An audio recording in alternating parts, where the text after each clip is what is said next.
Good morning, or good early afternoonish, right before nooning. All right.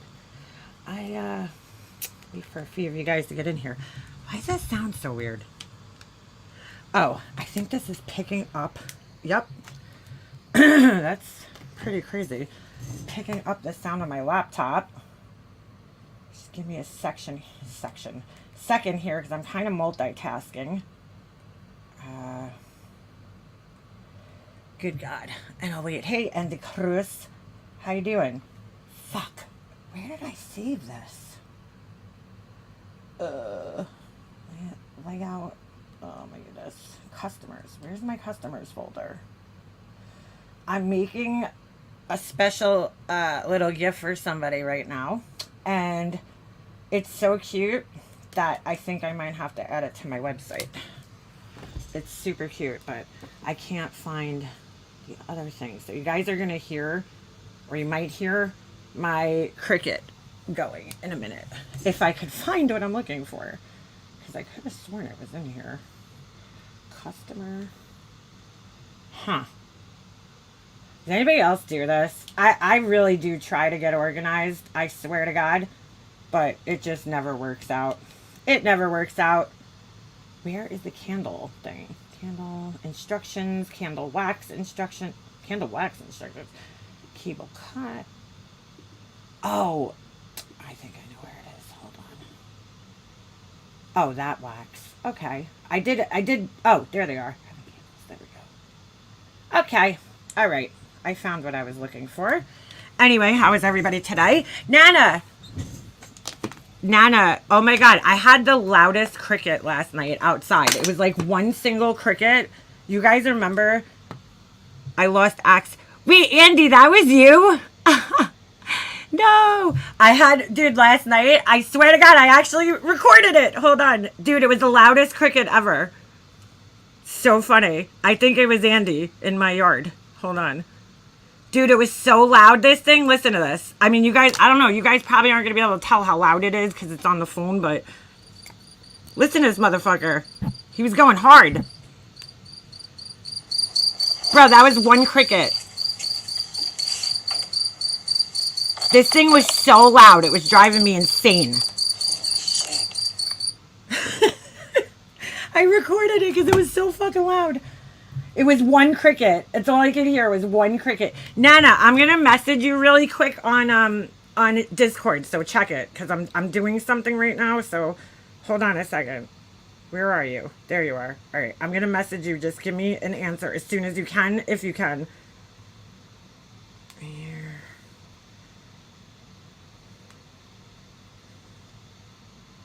Okay. All right. Thanks.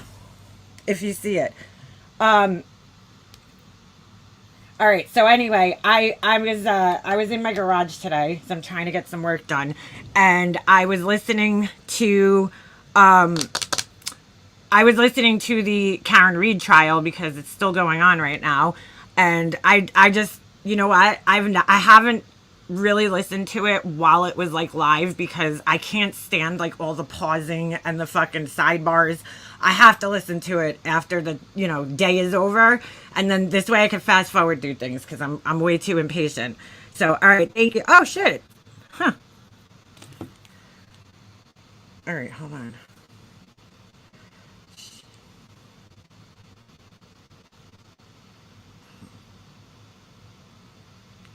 Okay. So anyway, all right, hold on. So I was listening to it live and I was making vessels and I got about 16 done already.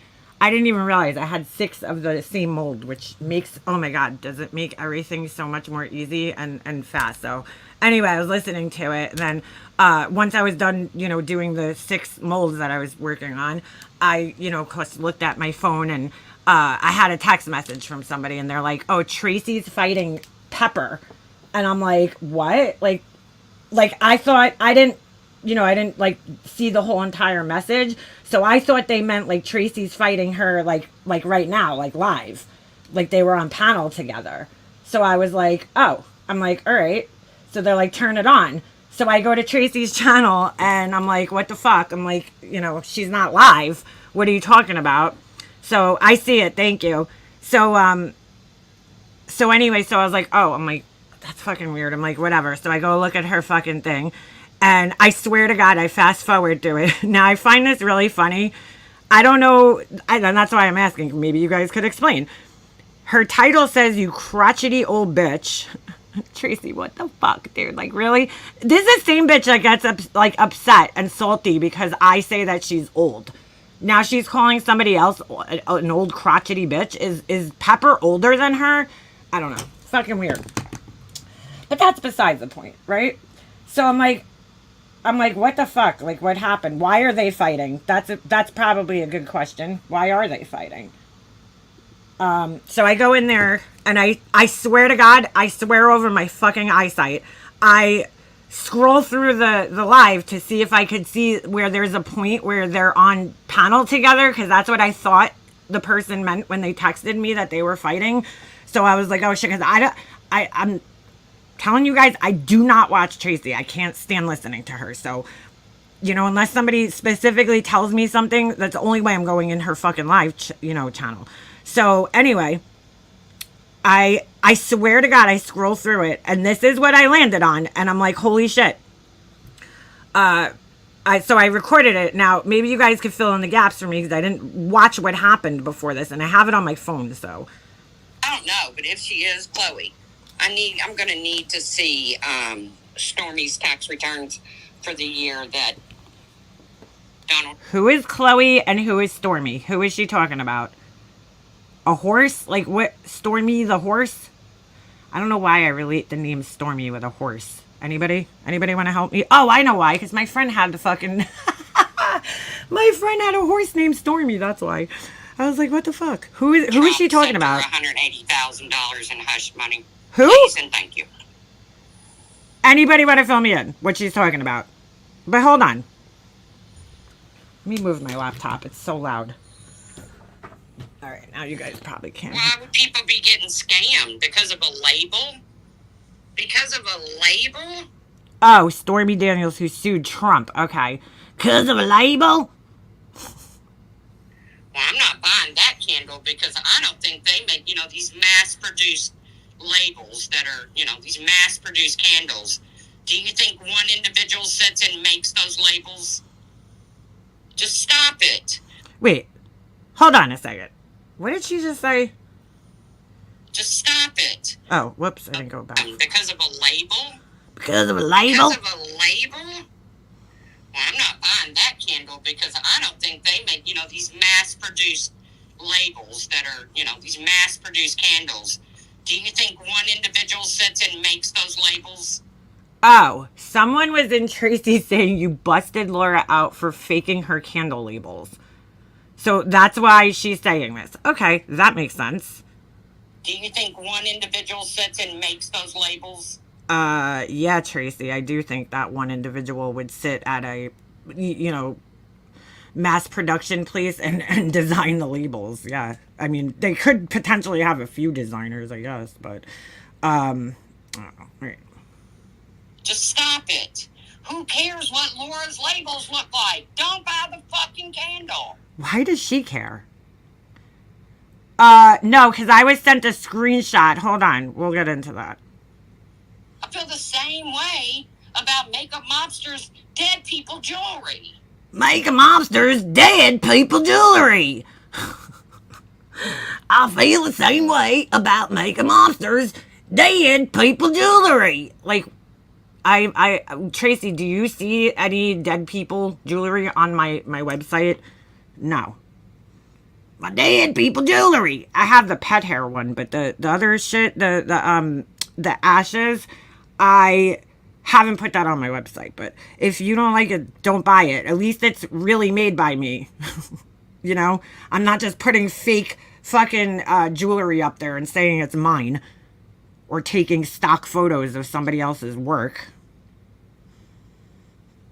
If you don't like it, don't buy it. You missed the entire fucking point, Tracy.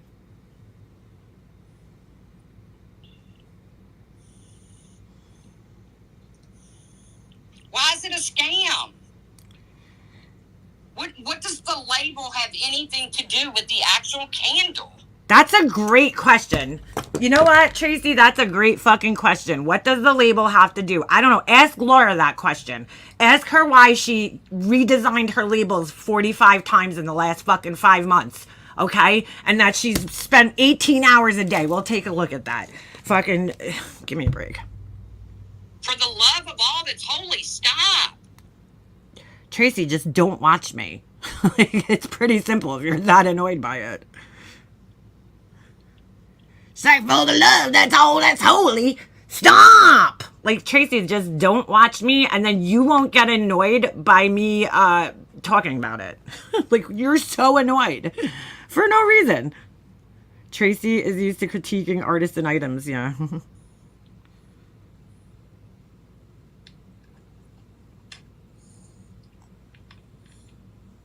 I'm telling you right now, after my brother passed away, I was allowed to burn Laura's candle. I couldn't burn it while he was here because he couldn't tolerate smellies.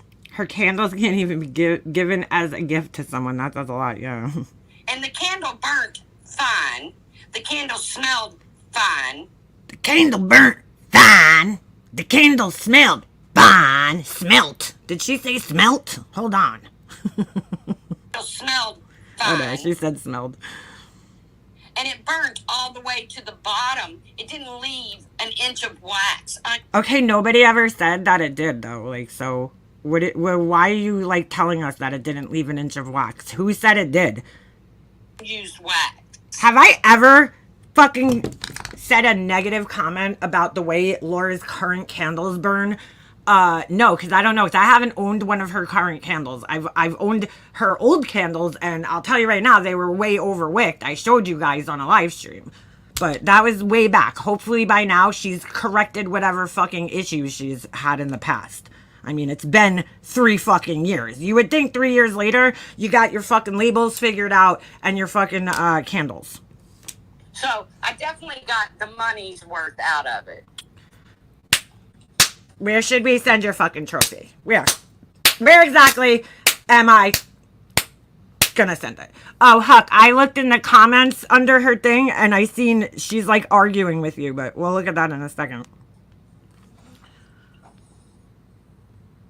No, you're not upsetting me, Chloe. I just don't understand. Now, who the fuck is Chloe? I don't even know anybody named Chloe. What does a label on a candle have to do with anything? If the candle burns good and smells good,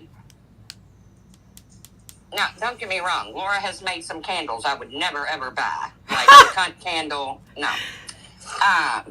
You were calling out Laura's lies. I'm shocked her dumbass doesn't believe anything she says. Well, somebody sent me a screenshot of her in the chat, and it's pretty funny. I don't know. What does the label have to do with it? I don't get it. It has nothing to do with it, Tracy. Laura got up on her fucking live stream and lied and said that she wasted $200 on labels, okay? You know, taking all these pictures outside in her yard. It's not about the candle. It's about the lie that she told. And it's like, why are you lying about this? Nobody would have said a word. I wouldn't have said anything because I would have been like, oh, look, Laura's just doing her usual fucking fake AI bullshit on her website again. You know, like... What else is new? But she got up on a live stream and acted like for the last couple of weeks she's been slaving over these candles and the labels and taking all these pictures. And it's like, Laura, that's AI, dude. It's pretty clear. I don't give a fuck what her label looks like or says. I ain't buying her candle. I really don't care. Every single one she's put out, just to be quite honest, has been ugly to me. I mean, there's not even one fucking label that she's done that I could be like, oh, okay, that's not bad. But she didn't design them anyway. She's having them AI designed, so... But I really don't give a fuck about the labels. It's the fact that she's sitting there lying to people, lying to her customers. And I mean, if they still are okay with that, that's fine. You know, buy a candle from her. I understand what you're saying. It doesn't matter what the label looks like. And I agree with you. It doesn't matter as long as the candle burns fine. And so that's the whole point, though. Why is she lying about it? Like, it just doesn't make any sense. But you're cool with people lying as long as they agree with you and hate the same people as you. So we know that already.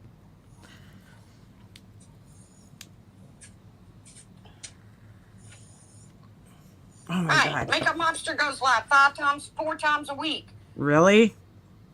Okay. Can't you go over there and rah for her? Rah for her. Like, I don't know who this person is in her chat. I'm not upset, Chloe. The Chloe in her chat was Chloe Daniels. I went to her page, and it's a trans YouTuber who looks to be documenting her transition. I don't even know who that is. I have no idea. I never heard of them before. By anything that you've said or done, I just don't understand why you would come in here and say that. Why would you not put that on Laura's channel? Or join in the hate fest over at Makeup Mobsters? I don't... Wait, so this person just randomly came in the hate fest. Whatever, Tracy. Because, you know, naming your stream, you old crotchety bitch, that's not hateful at all, right? Yeah, okay. I mean, I don't know why did this person go in there and say that? I don't, like, what were they talking about? Were they talking about Laura's candles? Was Laura plugging her candles? That's what I need explained to me. Because I was sent a screenshot. Hold on a second. Let me just grab it real quick. Laura, you need to learn how to spell. Hold on. I just want to crop this because I don't like to rat people out who gave me screenshots. You know what? I'll just do it like this. I'll zoom into the chat. There we go. All right. AI obsessed. All right, hold on a second.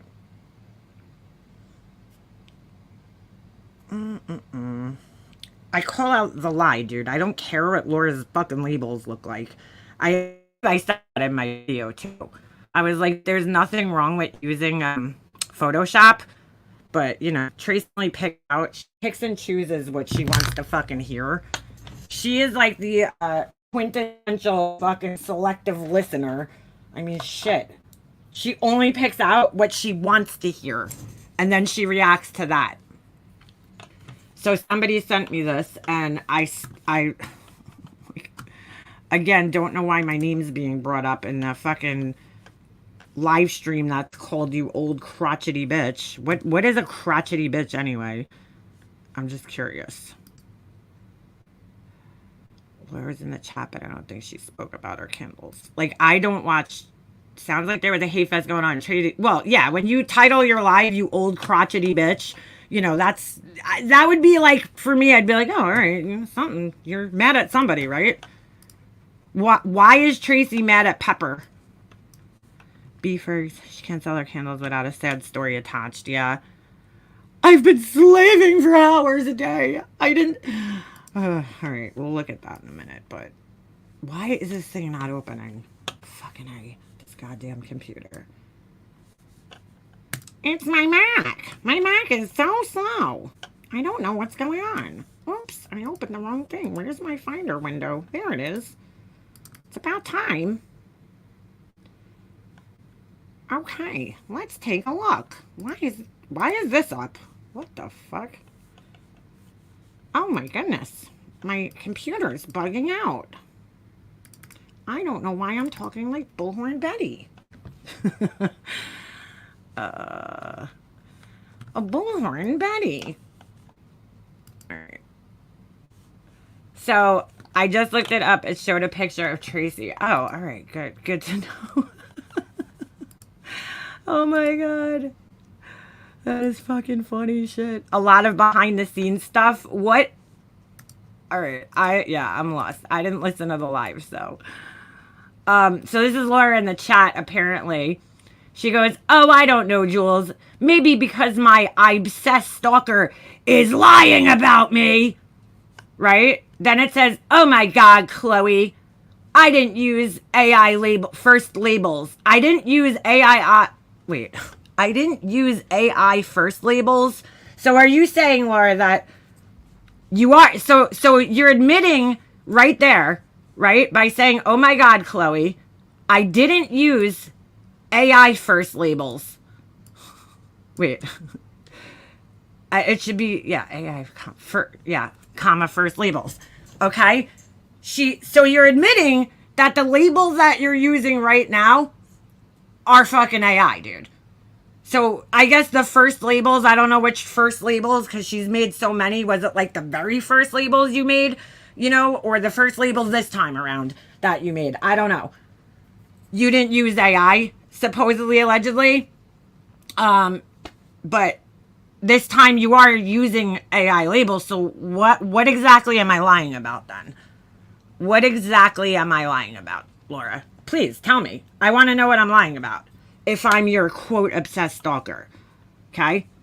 What exactly am I lying about when it comes to what I said on my video? I would love to know. So yeah. Oh crap. Oh no. All right, never mind. That's not the exact. Wait, told Tracy something like she don't want her money. Wait a second. Hold on. I'm lost.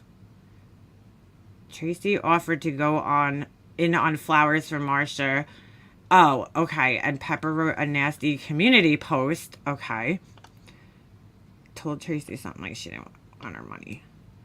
Why do these people do this shit? I don't know. I again, it's like, just stop collecting money. If you want to send your fucking condolences, I mean, do what you want to do, but if you want to send your condolences, why do people have to do these like pools and chip in and everybody buy? If you want to buy something, go find a cheap flower arrangement and send it there. Like, I don't know. I still think it's weird because I just personally, I don't think I would do that for a stranger that I never met in life. I feel like it's a little intrusive when the family, like, you know what I'm saying? I don't know. I don't know if I would do that. And I'm sorry to hear about Marsha White Sharkey too. That she allegedly, I guess, she passed. I don't know exactly what happened. I know she was sick for a while. I didn't even know, it's kind of strange because who did I ask recently? I was like, I haven't seen her around. I hope she's okay. And, yeah, wow. We are a stalker when it comes, yeah, well, whatever, dude. I'm a stalker. Cool. I don't care if you call me a stalker. Anyway, let's go to Laura's community post. See, that's what Tracy's not understanding, dude. I don't care. I don't understand why Laura chooses to lie about this shit. There's no need to lie. You know what I'm saying? She literally sat on her fucking live stream and I saw it and I'm just like, what the fuck, dude? Why are you lying about this, Laura? Why the fuck are you lying about your labels and your candles and the pictures and the different times of day when it's very clear that you didn't take those pictures? Oh my God. I mean, it's kind of weird. But Tracy also will sit there and ignore the fact that Laura has things on her website that say that they're on sale, but they're marked up and then they're on sale for the same price as every other fucking candle that's exactly the same size, weight on her fucking thing. I have screenshots of it. Disprove it to me then, Laura. Tell me how it's wrong. Tell me what I'm lying about. Yeah, if you want to send Marsha's family flowers, send them independently. Why reach out to someone who doesn't like you and start a stream full of drama over a deceased friend? Because that's what she does.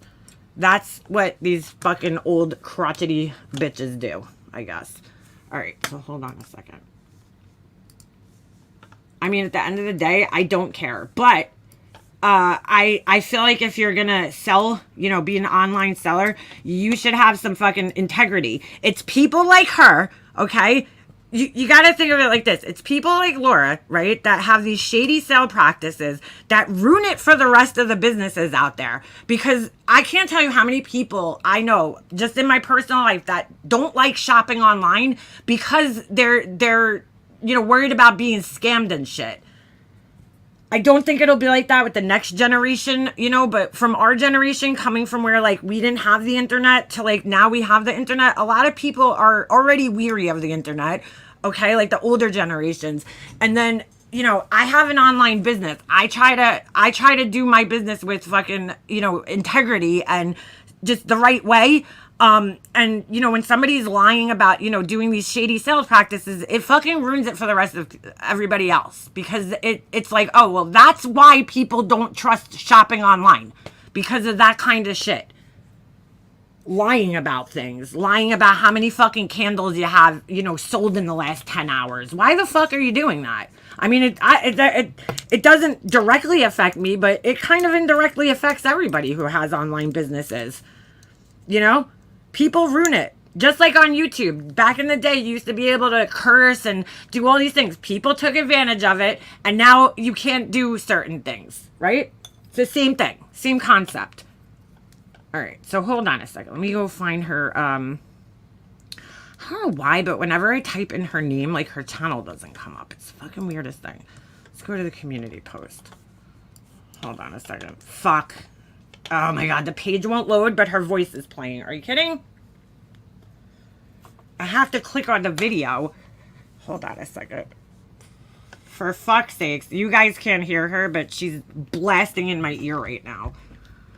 Right. There's a lot of people already that are weary about shopping online, especially on websites like that. Like, you know what I'm saying? A friend of mine shared my website on Facebook, right? And her friend actually ended up, she bought a lot of shit from me. She spent a lot of money. Hold on a second. I can't get Laura's thing to shut up because it's like not there. So it's kind of hard to talk while Laura's voice is playing in my fucking ear. Hold on. All right. I got it to shut up. I'll wait for that to load up. So my friend told me, because I was like, at first I thought it was this girl that I went to high school with, because I looked at her name and she had a very similar name to this girl I went to high school with.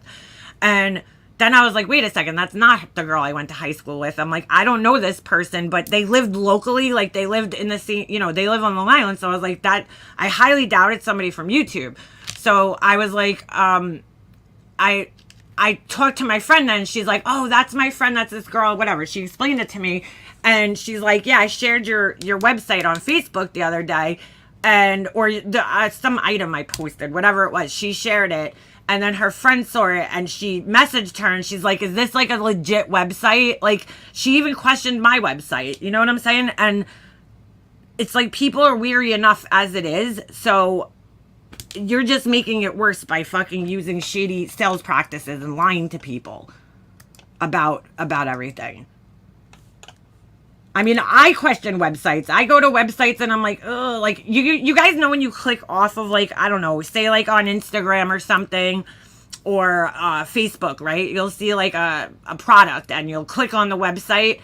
I question them. I'm like, is this like a real thing? Like, you know what I'm saying? Because it's kind of like hard to decipher these days. Like, am I ordering some shit from like some country that's never gonna come? Because like I had a friend who ordered off of one of those, you know, she ordered a shirt, this blouse. Oh my God, I sound like my mom. I don't know why this fucking thing won't load. Hold on a second. Oh, dude, my fucking internet is like, hello. 1999 called. There we go. All right. So, anyway, she ordered a shirt off of one of those like Instagram things, and it like she never got the shirt. You know what I'm saying? So like, people already question small websites like that. You know, when Laura's website looks like a scam, that's her, you know, problem at the end of the day. But she just fucking lies, bro. She lies. All right, here. This is why. Dude. All right, let me share this. Let me get this off the screen real quick. Stop, present, and share screen. Okay, there we go. After 4 long weeks, 18 hours a day, 7 days a week, ... The only time I stopped was to fill orders and eat. Laura was just working so fucking hard on this website, right? She really thinks that other people don't know what goes into, you know, having a website. I mean, you could literally do it from your phone, but that's fine. You know, 18 hours a fucking day. I don't know why she's so stuck on that. Maybe there was like one day that she spent 18 hours on it, but dude, 4 weeks. For 18 hours a day, Laura. Let me calculate the time there. Hold on a second. Let me get my calculator out. My trusty calculator. Fucking A. 18. Hold on. 18 hours a day. 7 days a week. Okay, so 7 times 4 is 28 days. Okay? Times 18. Laura spent 504 hours working on her website. Wow. That is amazing. That's amazing, dude. Anyway, and she didn't stop. So she didn't shower. She didn't go to radiation, apparently, because during those 4 weeks, she was supposedly going to radiation. So I guess she didn't count that in. All she stopped for was to fill orders and to eat. And that was it. That was it. Dude, what the fuck? Really, Laura? Come on, bro. She's like, I slaved over this website. The website is done. I have never worked so hard on something for no pay in my life. Oh, I didn't even read this whole thing, dude. No pay.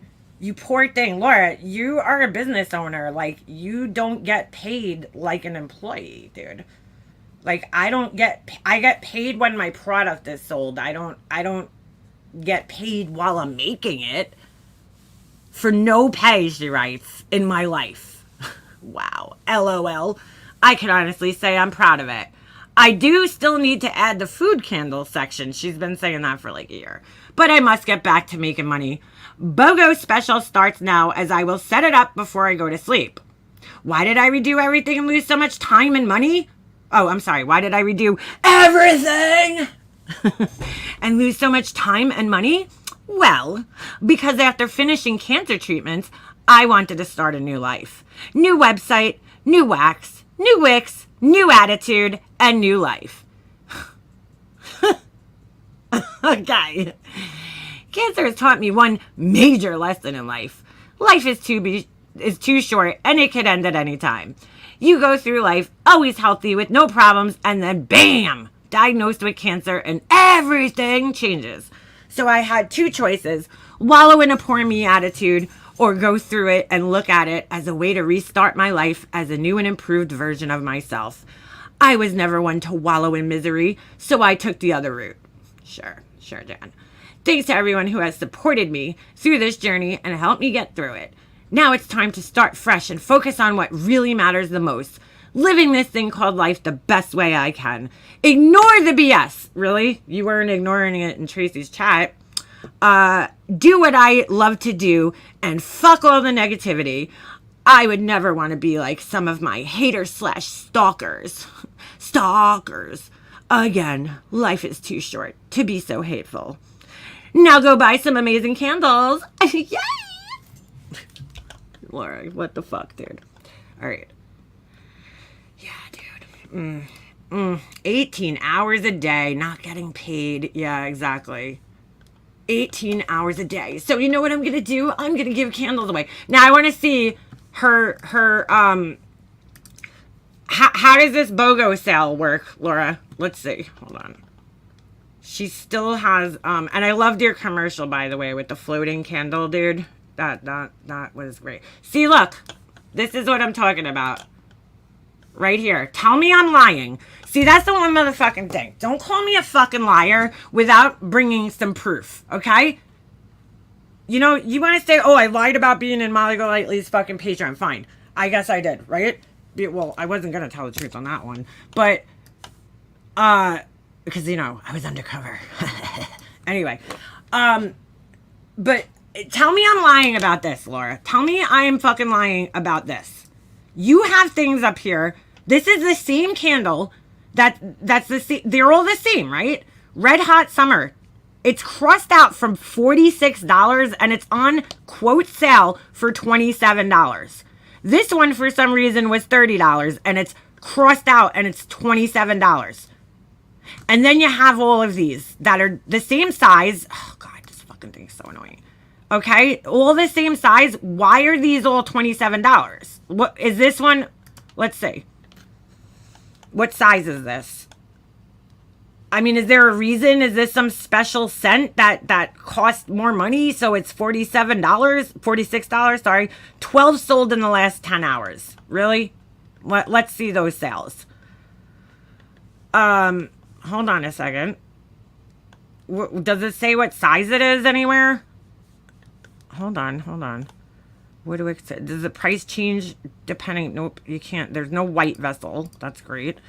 Cotton wicks, you don't get to see what those look like. Okay, compare color, but compare it to what? Hold on. 9 ounces.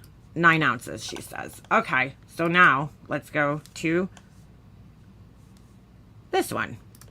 That is regular price, $27. How big is it? And I could see the lines in the photo. Like, dude, like you did not take these pictures. So this one is, hold on, 9 ounces, same size. Why is it made from, why is this one $27 and the other one you're saying it's on sale, but it's not on sale really? 27, 27, 27. Every other candle that's the same is $27. Why does this one say $46 crossed out and it's $27? And then it says it's on sale. You're advertising this as a sale. Shady advertisement, Laura. While I'll admit it looks a little better, you know, these, you can't read the labels on these because of the fucking, oh my God, my mouse is doing this thing again where it is fucking frozen. You're advertising this as a sale when it's not a sale. My mouse is stuck again. What the fuck is going on with this stupid thing? All right, there we go. You know, you can't read the labels on this, but whatever, dude. I mean, that's your problem. It ain't my fucking problem. I mean, does it look better from afar? Yeah, sure. Looks a little better. That's, you know, but once you start looking up close, it's like, wait a second. Those labels, you can't even read them on here. And Tracy says she doesn't care, but Tracy, that's not the point. If you're trying to build an empire, right? And you're trying to sell off of YouTube, and, you know, just say somebody Googles room sprays, okay? And then they come to Laura's website and they don't know Laura from a fucking hole in the wall, okay? And they click on this and they're like, what the fuck does the label say? Don't you think it would be helpful to have clean, legible, you know, labels on here? I don't know. You know, if I'm a buyer who doesn't know her and doesn't know that she has a YouTube channel, and I just Googled the room sprays and Laura's website for some reason came up. See, I could tell she took these pictures because I could see she used a flash because there was a line of light right there or something. She had some type of lighting on it. But you guys understand what I'm saying? Like, you can't read these. I don't know why I can't fucking click on it. It doesn't let you for some reason. Let's see. Okay. If you look at the picture, it's clearly fake, but I'm just saying, you can't even read what's on the label, dude. The letters are all fucked up. Youth what? Youth what? What does that say? Can I zoom into this more? No, I can't. I mean, that's her problem at the end of the day. You know, why she... Yeah, there you go. What does that say? Why is it changing? Hold on.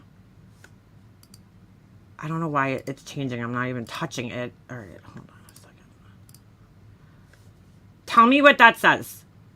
Tell me what that says. I would immediately, as a potential buyer who doesn't know Laura, okay, I would be like, whoa, something's shady here, dude. Something's up here, dude. You cannot read the words on this. Something's wrong. Something's wrong. But hey, you know, if she thinks this is going to help her in the long run, that's great. I personally, I'm just saying, I don't think that this is going to help her in the long run. What kind of countertop is this? It's like a double counter. What the fuck? What is going on here? Okay. Anyway, that's why it matters, Tracy. Because if she's trying... Yeah, 5 of these sold in the last 10 hours. Like, what am I lying about? That's what I want to know. Laura called me a liar. What exactly is it that I'm lying about, Laura? Please, tell me. I would love to know. Exactly what am I lying about? I don't know. Why is this so big? Hold on. I don't know. Oh, because hold on a second.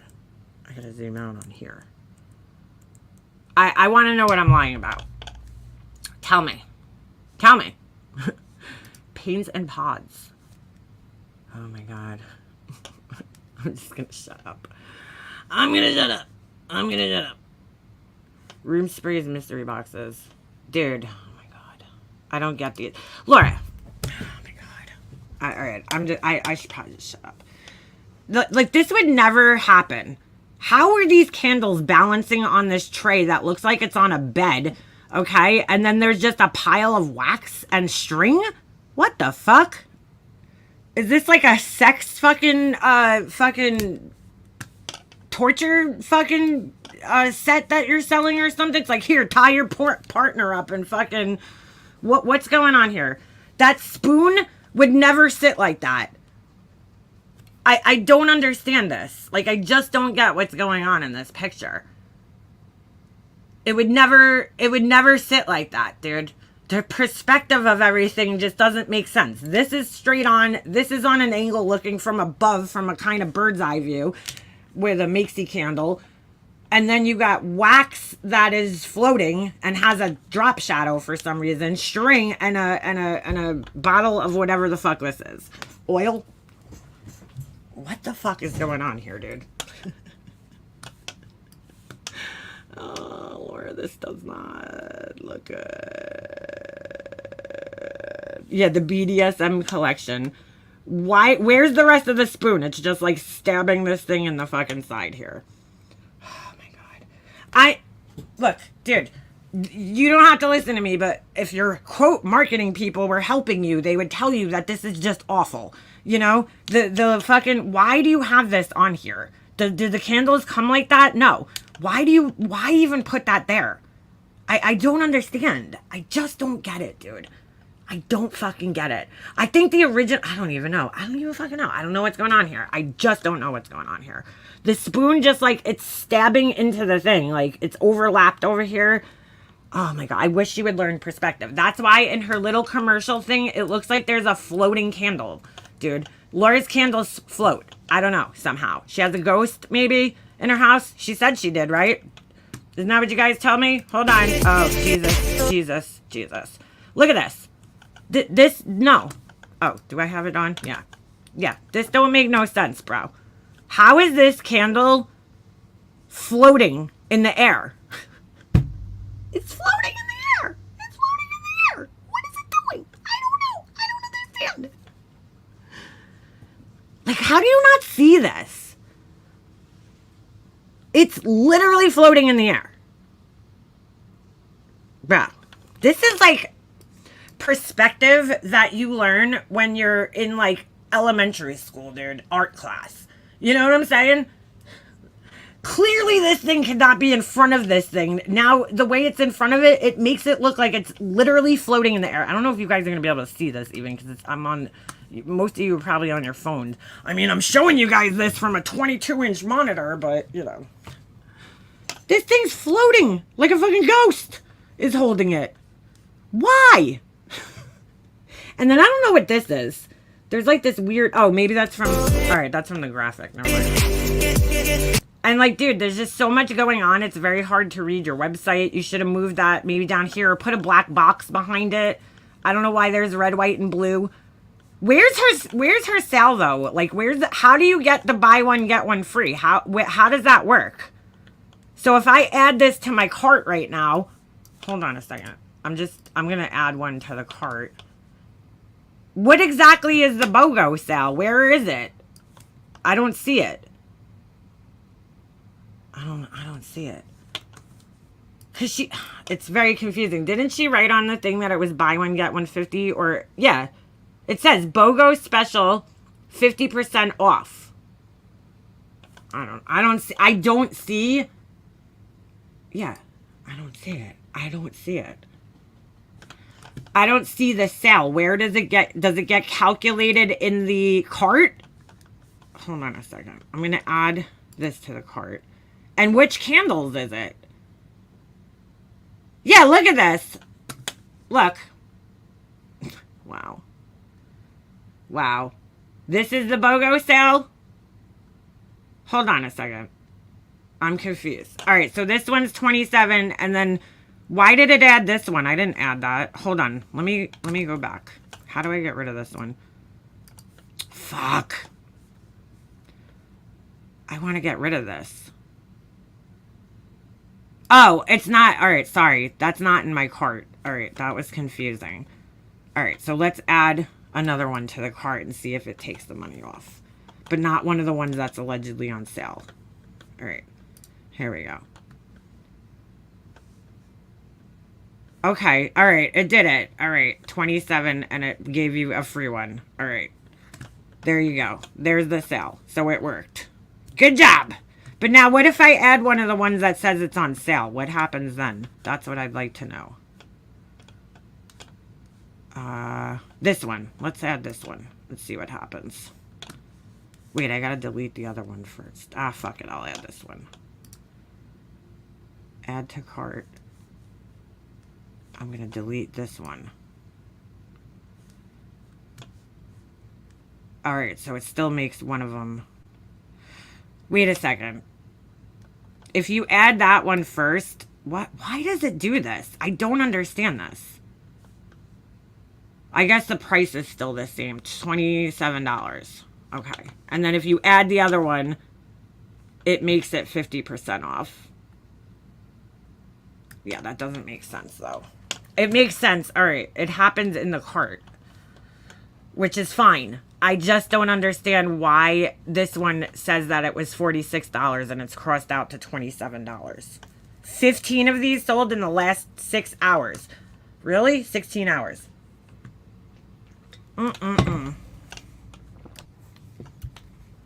See, that's why, dude. This is not, this is just not, good sales practice right here. Like, why does it say that? $46? Why is this one $46? It's the same size. It's in the same container. It has the same options except for the scent. Is raw cinnamon and clove like some special scent? I don't know. I just, like, that's what I question, dude. Like, I don't understand this. But, Tracy, you're cool with that as long as it burns down to the last inch, right? Right? Yeah. Right? Yeah. Oh, my God. Creativity, atmospheric magic, and 1 cent at a time. Somebody told me the other day that her about section was pretty interesting.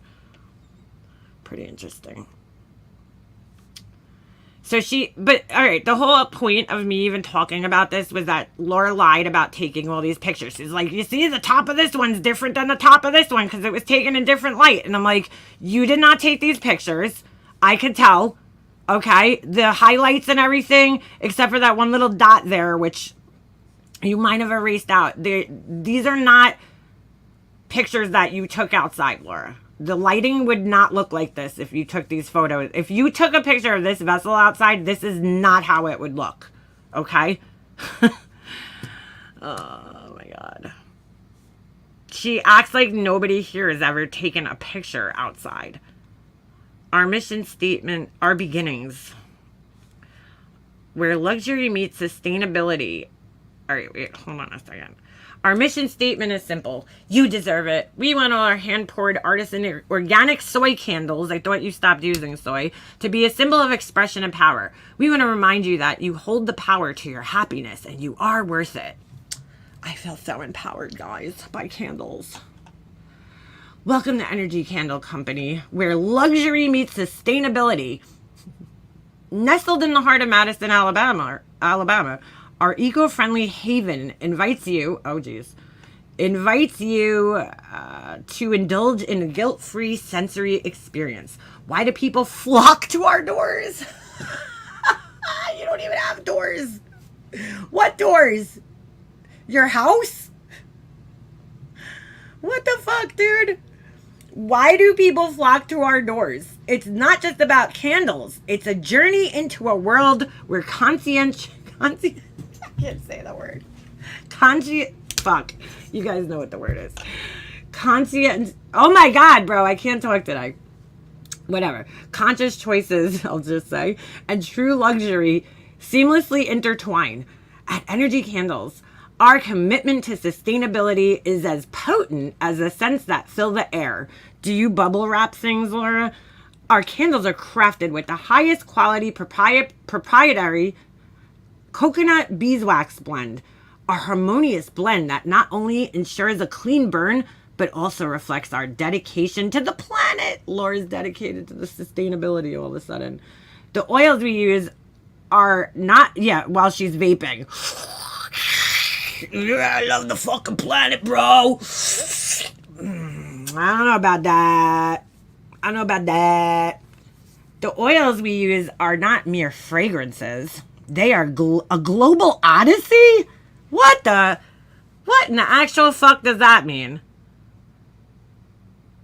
Sourced from the farthest corners of the world, these meticulously chosen essences infuse our candles with an unparalleled richness. So I guess the four corners of the world are fucking candle science, makesy, and fucking like, I don't know, the flaming candle. Like, Laura, really? Like, you get your sense from the same place as every other fucking small candle making business does. Like Laura's going on a fucking safari in Africa to fucking, get these like tribal fucking scents that came from like some guy who boiled fucking palm leaves in a fucking makeshift coconut fucking bowl. Like, what the fuck? What are you talking about, dude?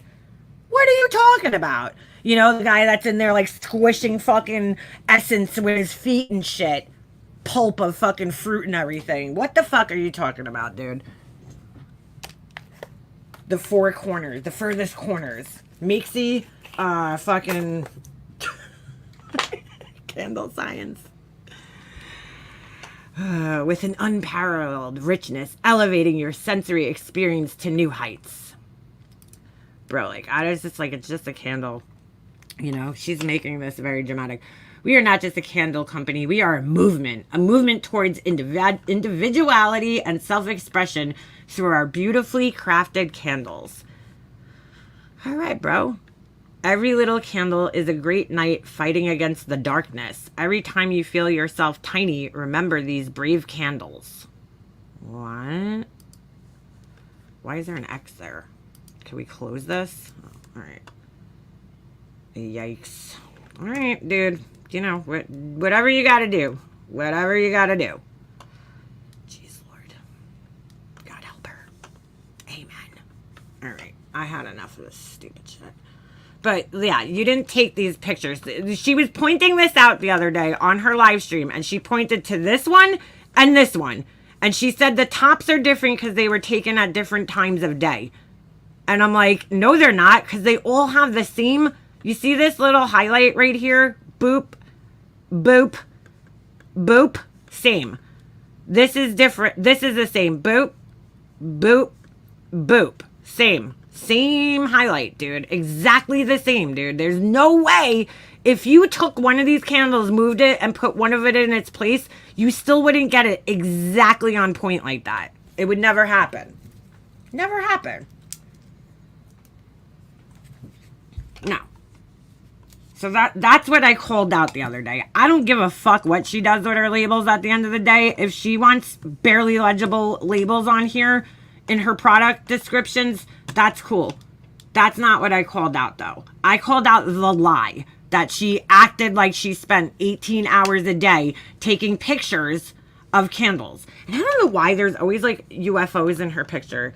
Oh, I guess that's like a kokedama ball, but what the fuck is this thing? Why is there always like piles of things? It's weird. I don't know, bro. I don't know. I don't fucking know. I want to get in her brain one day and just be like, what is going on in there, dude? But the shadow tells the light source and subject placement. Yeah, well, dude, I mean, that's why I called her ass out, because I'm like, Laura, you cannot, like, it is impossible. If I take two objects, two different candles, and put them outside, they're never going to get the exact same highlight. I mean, that shit is bang on. And then the wick, if you made all those candles individually and took pictures of them, you're never going to get the wick placement, but she doesn't even have it placed right because it's literally in the front of the candle. But she's like, oh, I'm lying. I'm lying, Lauren? No, you're fucking lying, dude. Don't call me a fucking liar. See, when I call you a liar, I show proof and I show an example. You just say that I'm a liar, but you never fucking show how I'm a liar. I mean, maybe on your little fucking Burgundy Blues channel you do, but you try to, but not on your channel. Not on your channel. You don't. Maybe she doesn't know what a liar is. Tubers are usually tuber bloomers, but there are so many. Well, is it tuberose? I don't know. I have no idea. All right, my shit's not perfect either. Nobody's is. That's the whole draw of buying handmade items, is the uniqueness of each item, right? Because you're getting something that's, not exactly the same. I'll go bring you guys in my garage right now and show you all the vessels that I made. They're all different. Nobody's going to get the same exact vessel, you know? That's why people gravitate towards handmade items. Hand painted. It's the uniqueness. So that's why I don't understand when you're a handmade business trying to make it look like you're this, you know, large company who just mass produces, you know, the same things over and over again. But she, in her head, that's what she is. In reality, she's just some lady making fucking candles in her living room, you know? In her brain, though, she's like Yankee Candle. Thank you, Beer Can Island. I appreciate that. I don't get it, dude. There are tubers that are rose scents. Real rose oil is outrageously expensive. But, I mean, look, dude. I think you do have a point. It's saying it's something that it's not that find. Wait, what? I think you have a point. It's the saying it's something that it's not that. I don't know. I think you messed up there. I mean, it's just, you know, she's kind of falsely advertising. It's just the I don't know if this sale thing is like written. I'm even trying to give her some type of leeway here with this, because like that sale thing, right, where it says sale, that could be something that's embedded in the template that she downloaded and she doesn't know where it is and she doesn't know how to get rid of it. I don't know. But when I do, if she's using Shopify, which I think she does, and I use Shopify, when I do product listings, I have to create, you could duplicate an old one, right? So like, for instance, when I do my earrings listings, right, I basically duplicate the old one and then change the pictures out, you know, and then maybe some wording out, like, you know, so it's like, picture it like this. This is the best way I could explain it for people that don't have their own websites. It's almost like you're making a post on you know, a social media, Instagram, right? So I'm just duplicating the same post over and over again. But sometimes, you know, I have to change some of the information when I make a new one because each pair of earrings is different. So it might be a different length and height and width. So I have to change that out. It might be different. It might be gold where one is silver, you know? I just duplicate it because a lot of the other information that I put in there is the same, you know? So it just makes it easier for me. But that's why I don't understand.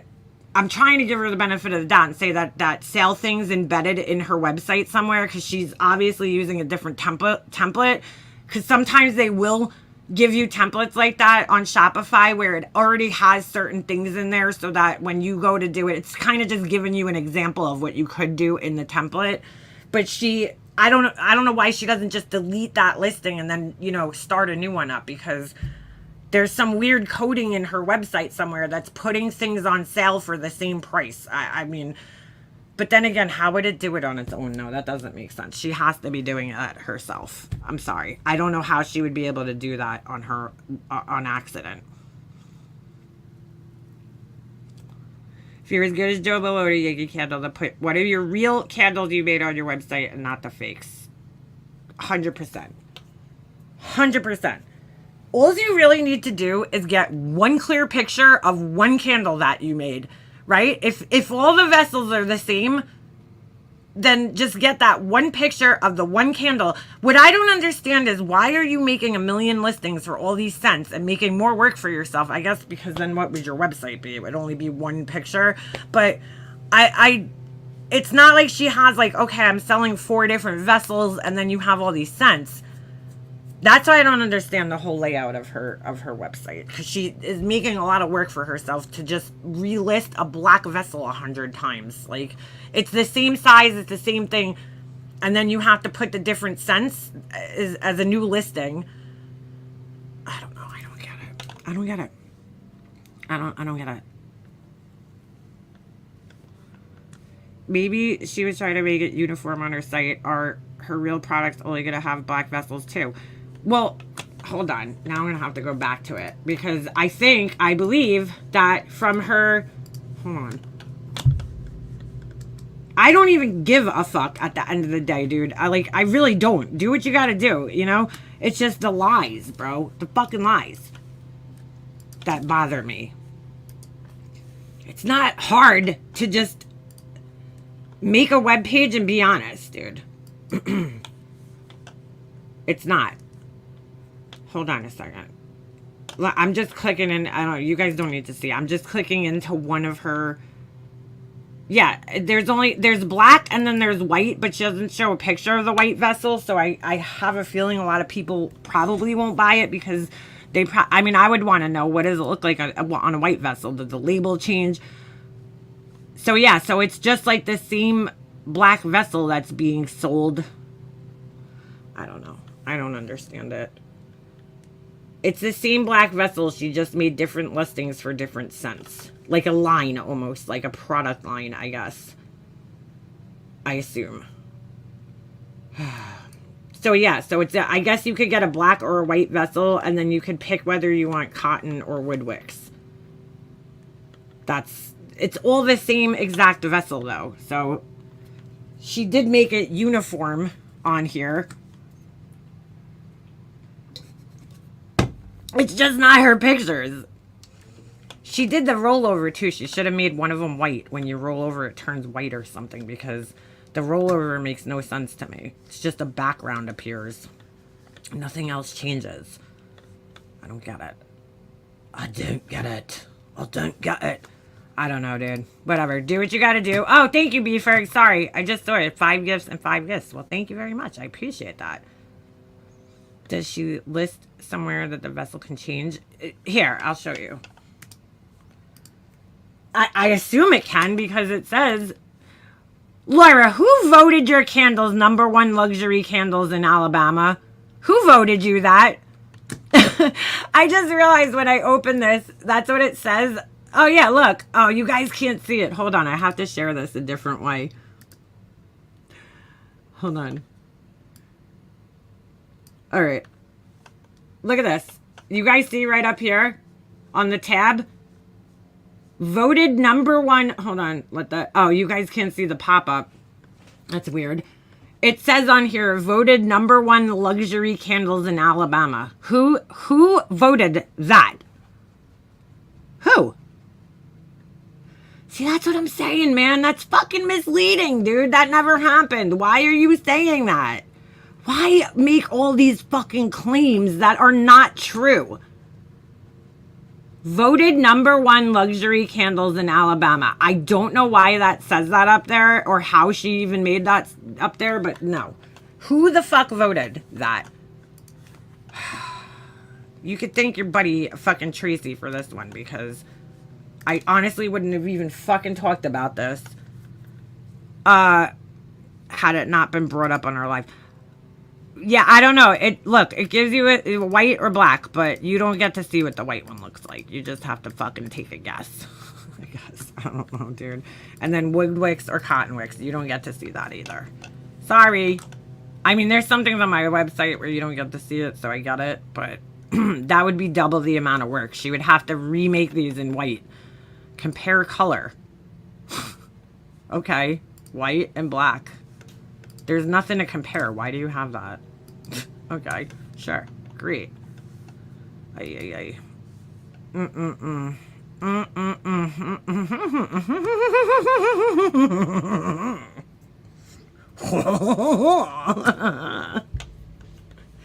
So she claims that the first labels she did were not AI.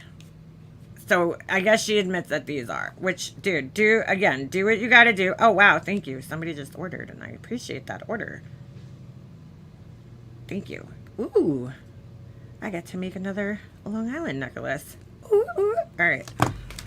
I actually really enjoy making those. It's fun.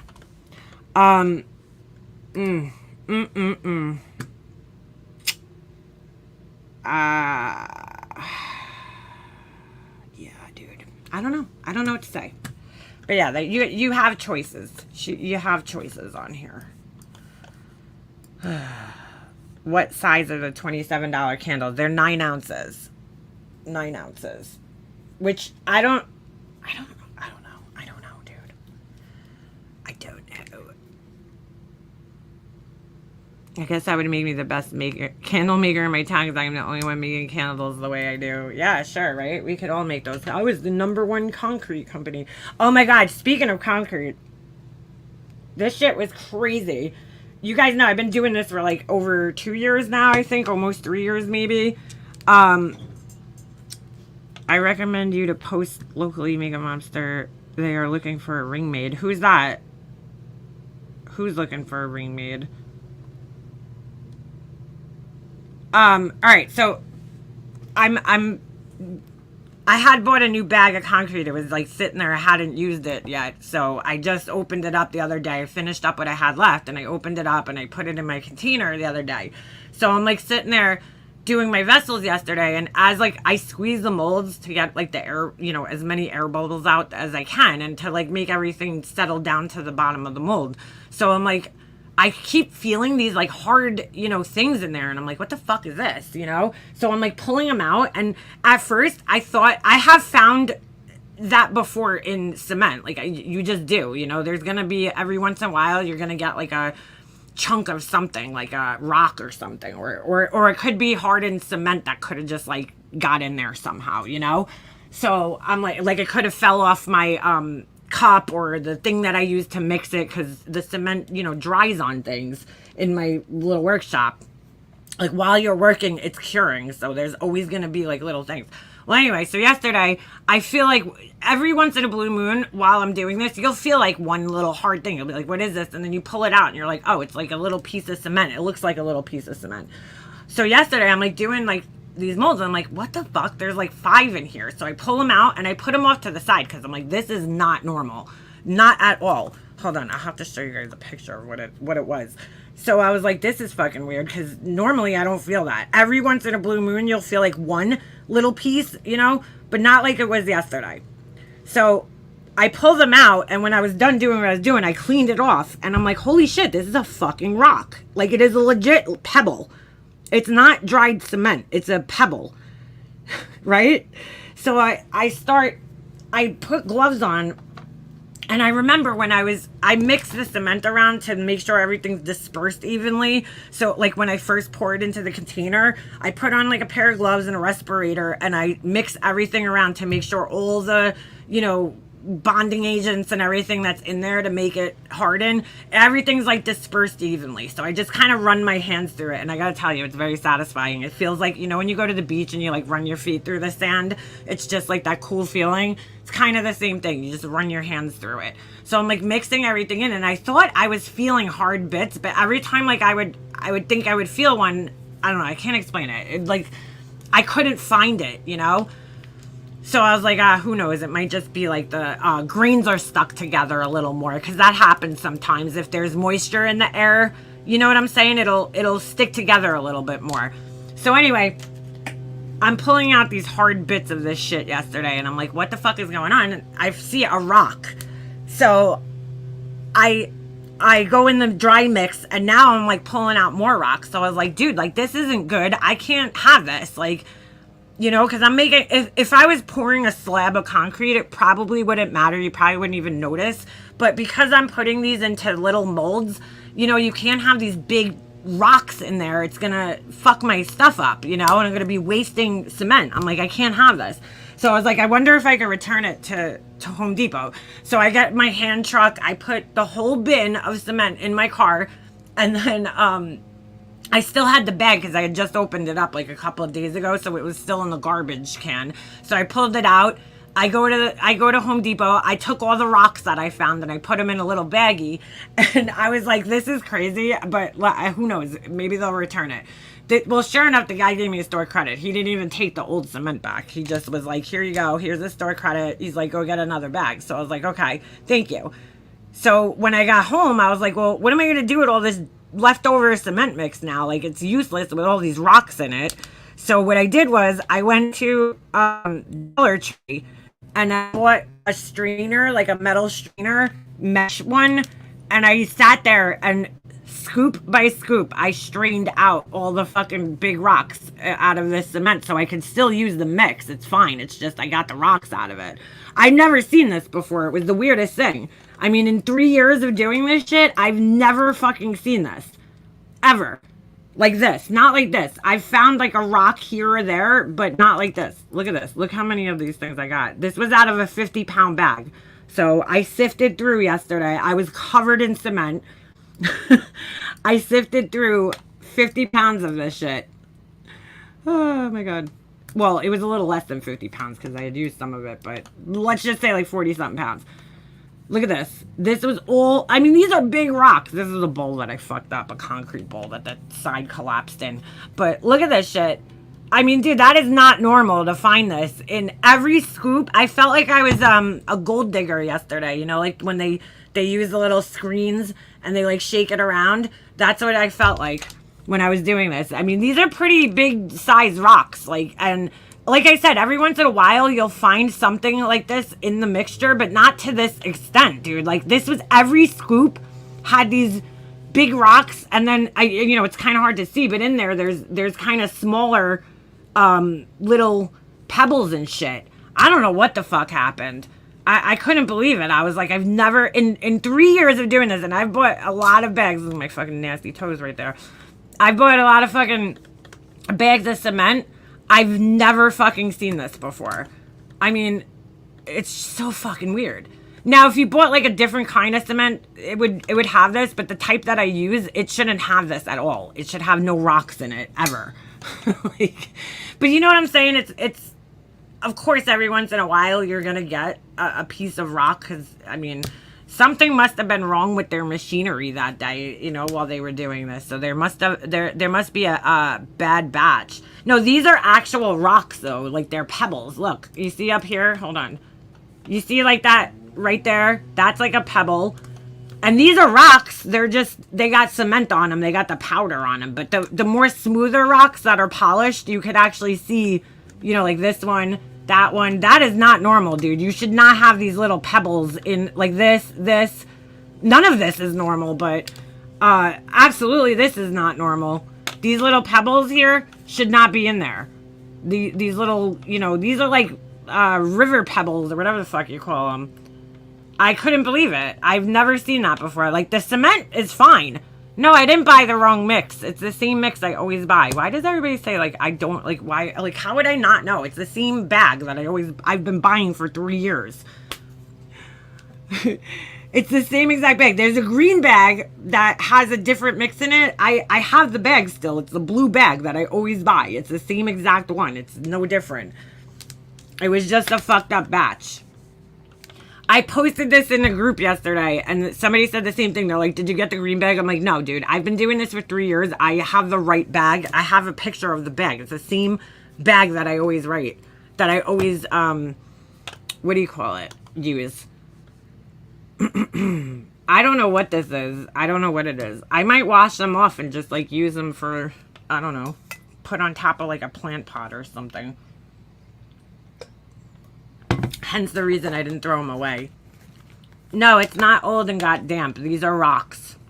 These are not dried bits of cement. These are actual rocks in the cement mix. It's an actual pebble. It's not dried cement. It's pebbles. They're actual rocks. You can see each individual pebble in here.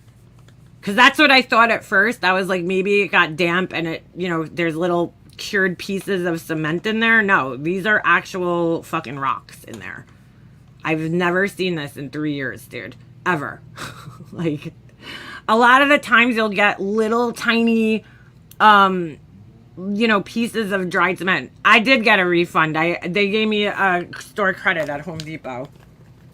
I felt so weird. I was like, this is officially my weirdest trip to Home Depot that I think I've ever made, because I'm literally putting a fucking, like, I'm bringing in an empty bag to Home Depot of cement. Like, I can't fucking uncrack the egg, So I picked up the fucking, like, 40-something pound bin that I have and put it in my truck just in case they wanted to see it, because I was like, dude, there's a ton of rocks in here. How long does it take to demold? 2 hours, if even.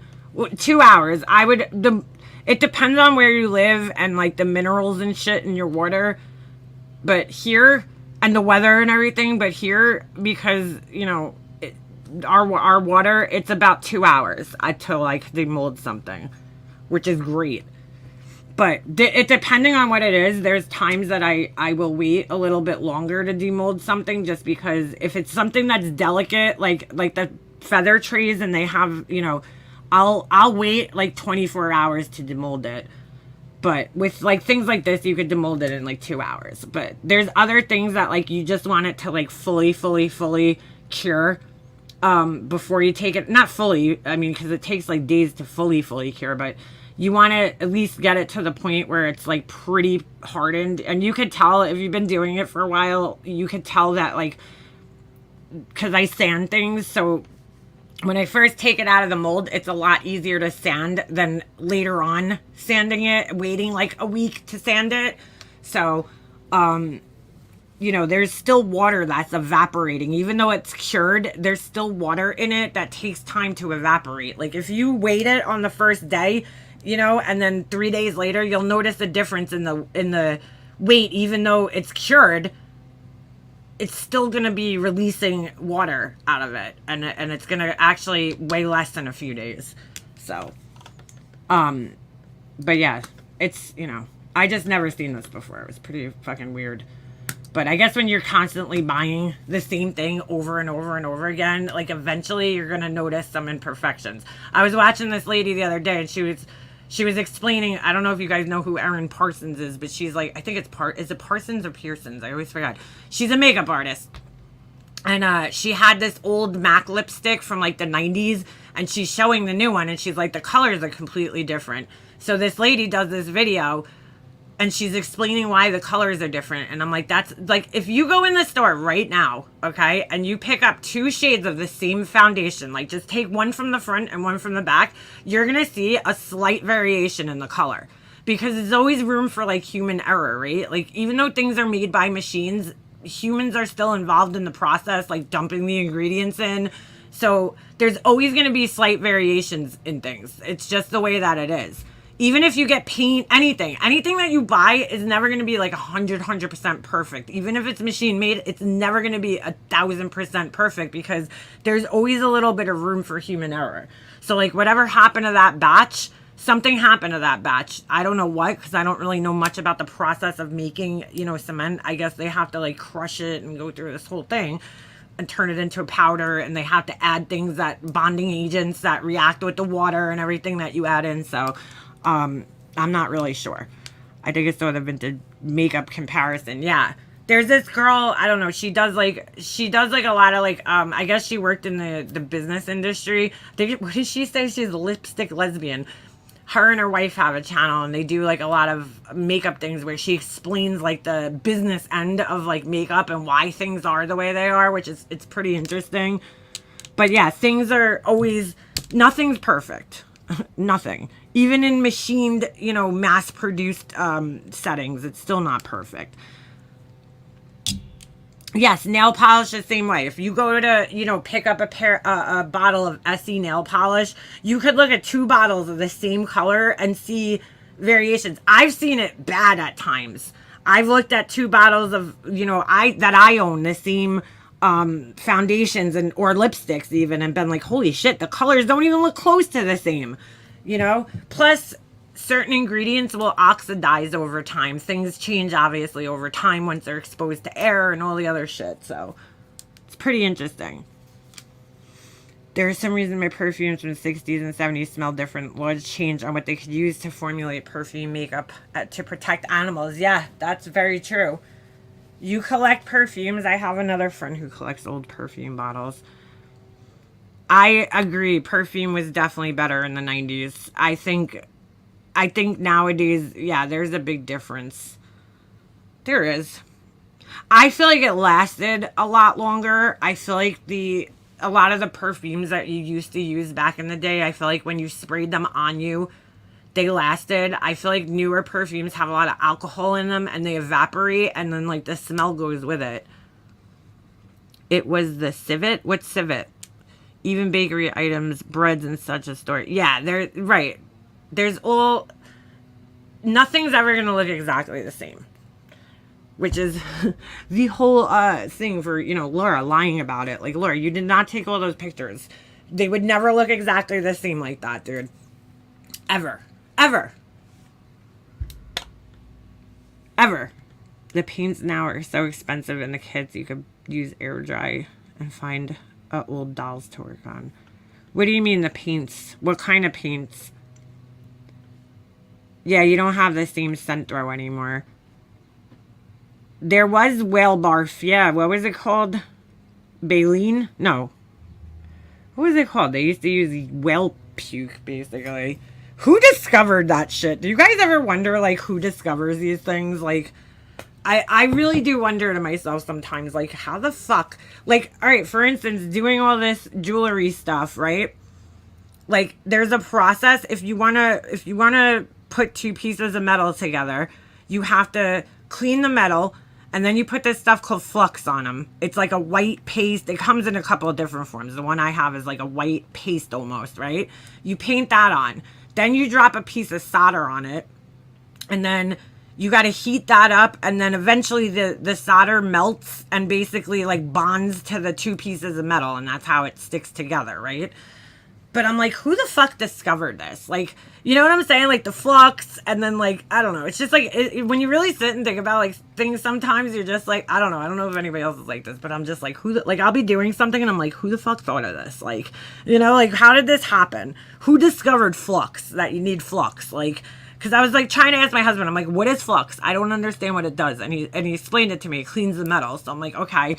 So, but like who discovered that? You know, like the whole process of how like the flux melts first, and then the solder melts, and then it fucking sticks the metal together. It's just crazy. Or even like the torch that people use, you know, it has oxygen and acetylene is the gas.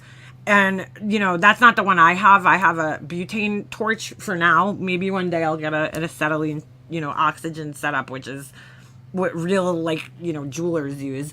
But right now I'm just learning, so I don't need to go spend $500 on a torch. But, you know, it's like who the fuck realized that if you put this gas with oxygen, it's gonna like make, I don't know. It's just crazy. It really is. It's fucking crazy when you sit down and think about it.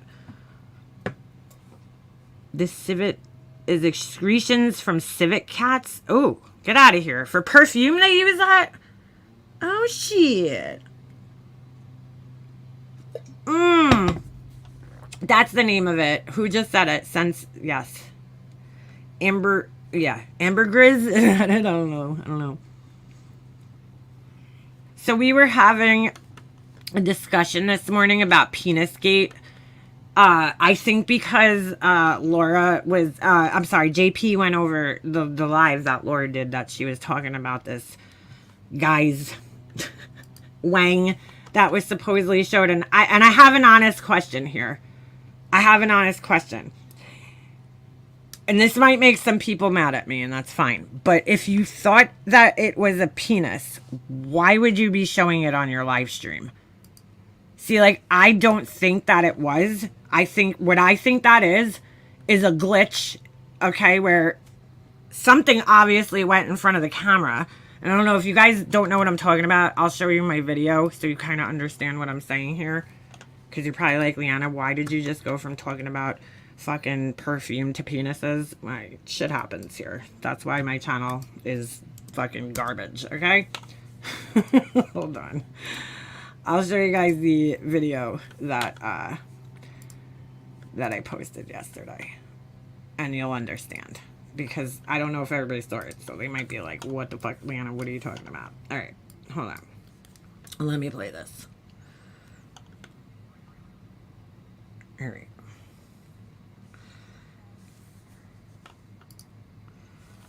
Oh, wait, hold on a second. You guys probably can't hear this. I have to share this. Hold on a second. I think I did it the wrong way. Let me try this again. All right. There we go. All right. I just realized I was sharing it the wrong way. All right, you don't need to see the little intro. Let me go back 2 seconds. Oop, I'm on the wrong screen. All right. Peengate. Do you guys remember a few years ago? And Andy, it's pretty garbage. I mean, it's a dumpster fire. Laura thought that there were some cars disappearing in a press conference video, I think it was, for the Summer Wells case. You guys remember that? Well, this time it's not things disappearing, like Laura's ghost that's in her bedroom. It's things that are just magically appearing.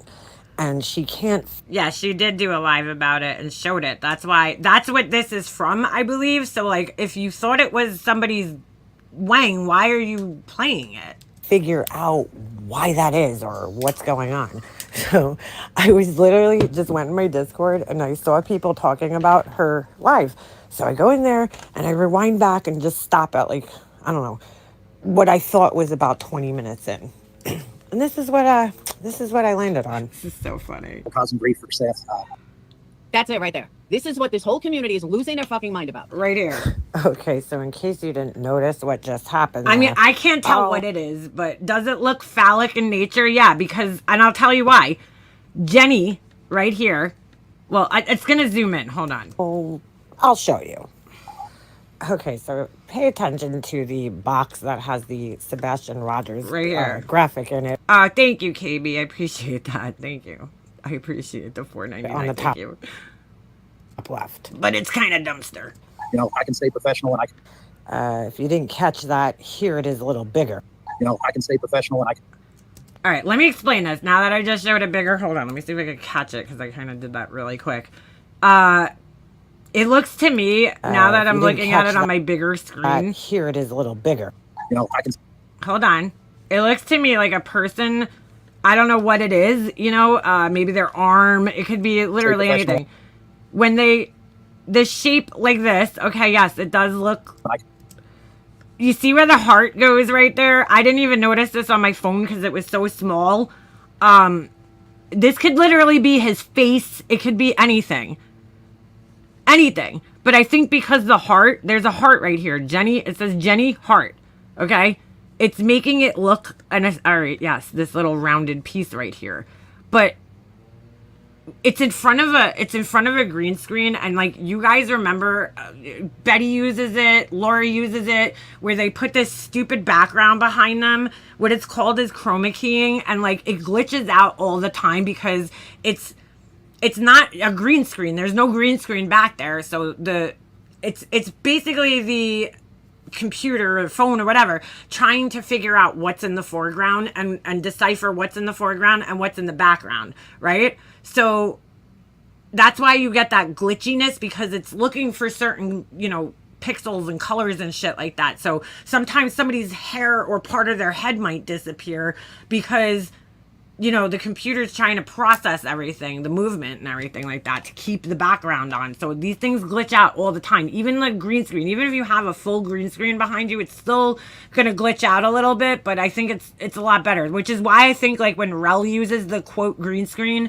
his is like solid, better looking. It doesn't glitch as much because he actually has a green screen with the appropriate lighting behind him, right?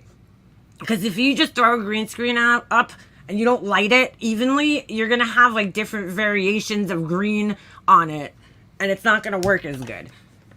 So that's what I think happened here. I don't think that this is a dick. If it is, it's a very oddly shaped one. So like, but if you thought it was, why would you be playing it on your live stream? Turned his camera on. So how do you have a silhouette of something, of a green screen, of somebody that never turned their camera on? You can see his camera is still off. And dude, Laura uses this thing. She actually uses the fucking, it's not an actual green screen. There's a difference between the green screen and then like chroma keying, which is, I mean, it is a green screen. Chroma keying and green screening is kind of the same things, but it's the same concept, right? It's trying to decipher something from something else. So it's like the camera has to decipher you from the background. Today's, you know, back in the day, they could only do it using green. Now it's a little different. It's a little different. But Laura should know this because she uses that same technology. Laura never had a green screen behind her. She put that fake newsroom background up and all the weird fake backgrounds, the fake like mansions and all the other weird shit that she puts behind her. If Laura stepped out of the view of the camera, the background would still be there. You know what I'm saying? Like the fake background, whatever image she chooses as her green screen, quote unquote, is going to still be there. But for some reason, she couldn't understand this. So how is this even possible? Okay, so let me explain. Apparently, people think that's a peen, okay? If it is, it's a very oddly shaped one. I mean, wow, that's, you got some big head on your shoulders there, but that's besides the point. Laura, earlier in the stream, is like, I don't get it. He didn't turn his camera on. You know, they're saying it's a green screen, but he doesn't have a green screen on. He doesn't have a camera on. It's all over TikTok. You don't need a... Yeah, wait, what? What's all over? Yeah, no, you don't need a green screen. You could do... It does it on its own now with TikTok and... You see, like, Betty Bullhorn's little shorts that she does, and she's glitching out because there's no green screen there. So it's like... That's why those things suck, because they glitch so much, because there is no green screen behind it. Yeah, you can't make this shit up. You can't make this shit up. Just tell me how... I know he was on his phone. I understand that. And they're playing this. I understand the whole concept, but like, if you thought this was his weenie, right, this little piece right here, why are you playing it on your live stream? But I don't understand that. But it's not. I can tell it's not. How this is even possible? Oh, I will. I mean, look, I didn't see the original video, so for what I'm looking at right now, doesn't look like it, but you know. And if it is him taking a leak, okay, but no, I see a shadow up here. I see two, I don't know what the fuck that is up there, but I heard he was in the bathroom, so I think that people just put it like, oh shit, he's in the bathroom, but like, it just doesn't make sense. I don't know, it just doesn't seem right. Now, but Laura didn't even think his camera was on. To be one hell of a tech person to figure out how to do that without the chat being over it, but I'm sure it's not that hard. I think it's an optical illusion too. No, Laura, no, you don't have to be a master of technology to figure this one out, okay? The Sebastian Rogers thing is his green screen. That's the, quote, green screen. It doesn't have to be a green screen because, you know, nowadays they have technology where you don't actually need the green screen. Laura said it's a revenge porn if you think it is and you share it.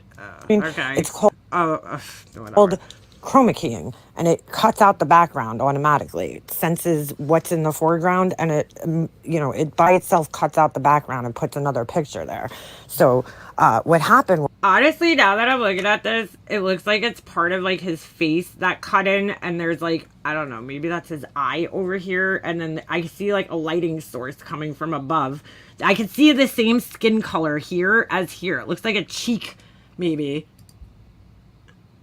He probably wasn't in the view of the camera, but he still had the green screen image up. Once he stepped into view of the camera, the green... Like, this is, if it was TikTok, this is on TikTok, okay? They're playing the TikTok thing, but they're only focused in on a very small square of it. So, like, I don't know what it looks like at the... I don't know. I didn't see the full screen TikTok thing. So I have no idea what the whole thing looks like. It's very hard to tell. But if they're saying that this little piece here is a ween, I don't think it is a ween. Green screen started glitching out because it caught something in the foreground. And it was like, oh shit, you know, his camera is on. And it has been on probably the whole time. I didn't watch the live stream, but just from seeing this 2-second clip, I mean, that's the only logical... Yeah, dude, I learned the hard way. Don't take live streams in the bathroom with you. Explanation is that his camera was on, and then he wasn't sitting in front of it, and then when he stepped in front of it, you saw him. But I mean, if people think that's a penis, I don't know. I don't know what kind of penises you guys have seen in your lives, but shit, that thing looks deformed. Come on, Laura. I didn't even notice the heart sitting over it. This is like the disappearing cards. Like you couldn't figure this one out. You use a green screen. You use chroma keying, and you still couldn't figure it out. Stay above board for a while, and that's it. That's all there is. And people are going on and on and on and on and on. Believe me, there was an optical illusion, a picture of mine that looked like I had like Katie's arm. Like it looked... This is like the weirdest thing to say. Like I got this big fat roll hanging down. I was like, what the fuck? Except this time it isn't an optical illusion. It's a bunch of dirty-minded people thinking that they're seeing something that they're probably not seeing. And just when you thought you heard enough stupidity in the last 4 minutes, there's this. Sebastian Rogers If you didn't tell me it was that, I would not have noticed anything. And this is on a big screen. This is on a, I'm showing you guys on a 49-inch monitor. I'm trying to find this. Laura, we can't see your 49-inch screen, dude. I'm watching this on my phone, so the fact that you're showing us... Does anybody know the I'm sure the original live is deleted, right? You can't watch lives. I don't know. I don't use TikTok really, so I don't know how it works over there. But is there a clip of the original video somewhere? On a 49-inch screen, you're the only one that could see your monitor. Oh, yeah, that's the funniest shit. She's like, I'm showing you guys this on a 49-inch screen. It's like, Laura, we can't... First of all, that's a fucking huge monitor, bro. Like, holy shit, 49 inches? But... I thought my monitor was big. It's like 20-something inches. Hers is 49-inch monitor? What the fuck, dude? Are you in, like, the fucking Death Star? Like, what the fuck? I don't know. Why do you need a monitor that big? 49 inches, dude. That's fucking huge. Huge. But anyway, like, what are you doing on there that you need a 49-inch monitor? But, like, what the? That's like almost fucking, that's over 3 feet wide. That's almost 4 feet, Laura. No, it's over 4 feet, right? 4 feet's 48 inches. Fucking 4 foot screen, bro. What the fuck? That's like a TV. Anyway, 4 feet. You have a 4 foot wide monitor sitting on your fucking thing, but dude, either way, we can't see your monitor. So it doesn't matter what you're looking at. She's like, I'm showing you on a 49-inch monitor. It's like, but dude, we can't see your monitor, Laura. So like, how would we be able to decipher this? It's almost, oh my God. We can't see your monitor. This is almost as stupid as the time that you told me that you were going to write slowly so I could understand something, as if I could see you sitting at your computer typing the words slowly. Same thing. Like, we can't see your big monitor, so it doesn't matter what size your monitor is. If somebody's watching this on their phone, it's going to be tiny. But common sense. It ain't so common anymore. But Dolly happened to notice it. I just don't understand how a green screen when you never turned your camera on. And if the guy took a leak, so be it. He took a piss. Who cares? And there you have it, ladies and gents. You can't make this shit up. All right, so apparently it was that guy that was on, I don't know, I wasn't watching all of this. So apparently it was the guy that was on, when Betty Bullhorn did the fucking, Bullhorn Betty did the fucking interview the other day. It was that guy that was sitting on panel. Remember I streamed it? It was that other guy that was sitting on panel with him. Yeah, she wrote that. She's gonna write slowly. Just like her 49-inch monitor. Like, Laura, we can't see your monitor. So, like, it's small to me because I'm watching your live on my phone.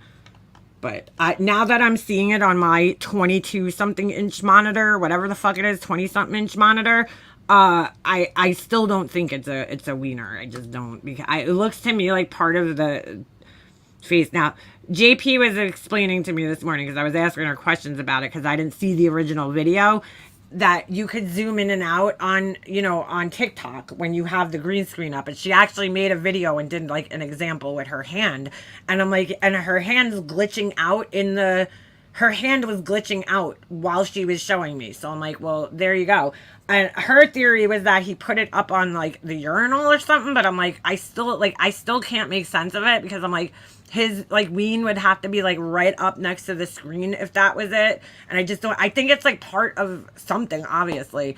I mean, I would love to say, why would you bring your phone into the bathroom? But, you know, I really don't have fucking grounds to say that one because I'm the asshole who brought my laptop into the fucking bathroom with me and decided to join a live while I was fucking getting out of the shower. God, that was so stupid, Leanna. What the fuck is wrong with you?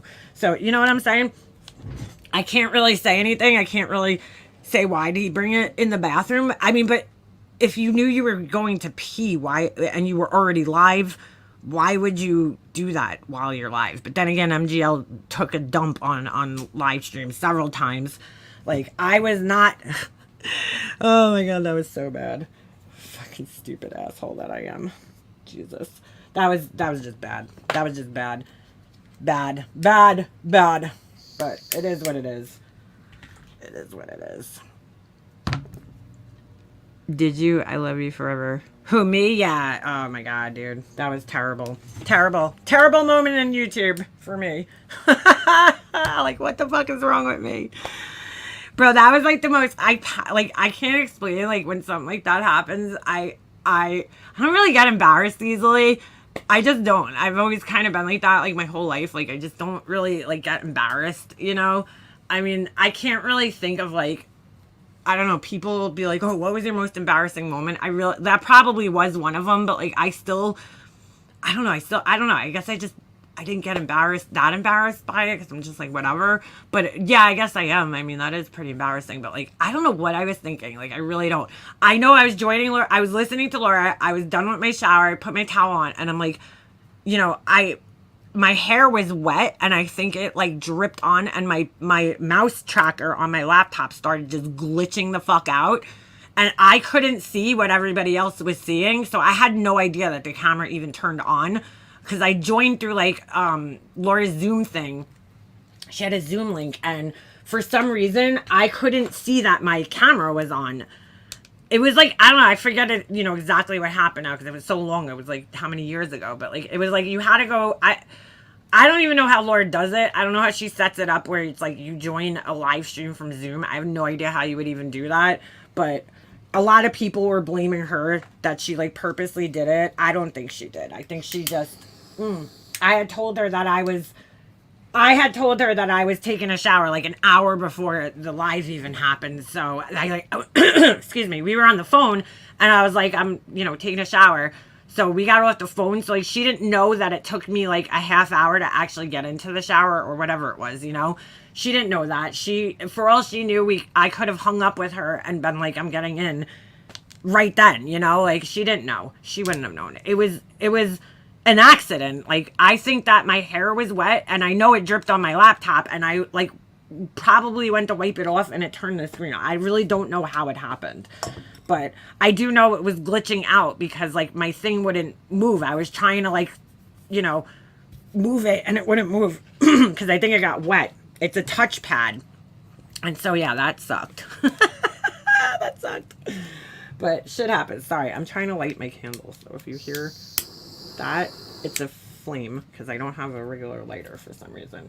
Yeah, that was fucking terrible. But you know, so I panicked, but I don't know, in this instance, like if you knew you had to like, you know, use the restroom, why, and you're on camera, why would you even bring your phone into the bathroom with you? Like, people said they heard the toilet flushing. I don't know, I wasn't there. I didn't see the full video, so I have no idea. But all I know is that, like, dude, I mean, she's like, his camera's not on. I'm like, it obviously was. The background is the Sebastian Rogers thing. That's the green screen. And then he stepped in front of it, and it's clearly glitching out. And yes, it does look very phallic. I will agree with that. But I don't think that's what we're seeing. I just don't. But you know what? It really goes to show, because I feel like, you know, people don't like the guy, okay? And I think that they're going to see what they want to see because they heard a toilet flushing. And so they're going to convince themselves that that's what it is because they want it to be that. You know what I'm saying? Trooper Proctor. Yeah, I know. I was watching this morning, but I turned it off and went live because I was like, I hate watching it while it's live because you can't like fast forward through like the sidebars and shit. And it's just like, why sit there? I'll just wait until later. I don't need to be like the first person to see. I'll tell you what though, that guy's a fucking scumbag. The best part of today was this. He texted, I forget who he was texting with, and I think it was one of his superiors, and he says she has a leaky balloon knot. A leaky balloon knot, which means like her asshole is leaking, basically, okay? That was his word to his superior. The guy's disgusting. He's a pig. But anyway, I don't know. I haven't been paying attention to any of this Sebastian Rogers stuff. I can't. But anyway, he says that, yeah, she has a leaky balloon knot. So when he's being cross-examined on the fucking stand, the attorney, her attorney is, you know, the defense attorney. He's like, would you like to explain to the jury what a leaky balloon knot is? I'm like, oh my God. Like, could you imagine being up on the fucking stand and having to testify, like having your text messages, your private text messages ripped apart like that?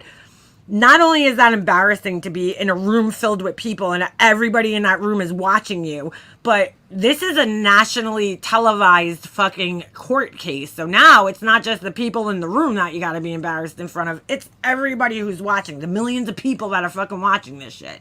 You have to explain what a leaky balloon knot is. You fucking douchebag. Guy is a total asshole. And he's really trying to wiggle his way out of this. And it's like, dude, he's like trying to parse words and make it like he wasn't friends with the McCabe's and the Alberts, but he clearly knew the McCabe's and had a relationship with them. I mean, he asked their daughter to babysit. And at the time, his children were like an infant and a toddler, I believe. So you're telling me that you just hire anybody to watch an infant? No, I'm sorry. I'm sorry. I have a kid. I didn't trust anybody with my son when he was a baby. When he was an infant, no. Hence the reason I'm a stay-at-home mom, but part of the reason. But also, like, even if I was giving my son, I don't think anybody watched my son. I was always there when I was a baby. Even my mom, you know, like, not that I don't trust my mom, but it's just like, I don't know. When you have an infant, it's very scary to have somebody else watch your baby and hope that they're going to take care of them the right way. But, you know, he's like, yeah, you know, I hired babysitters that I didn't know before. Well, then you're an irresponsible fucking parent. I don't know. I'm not into that.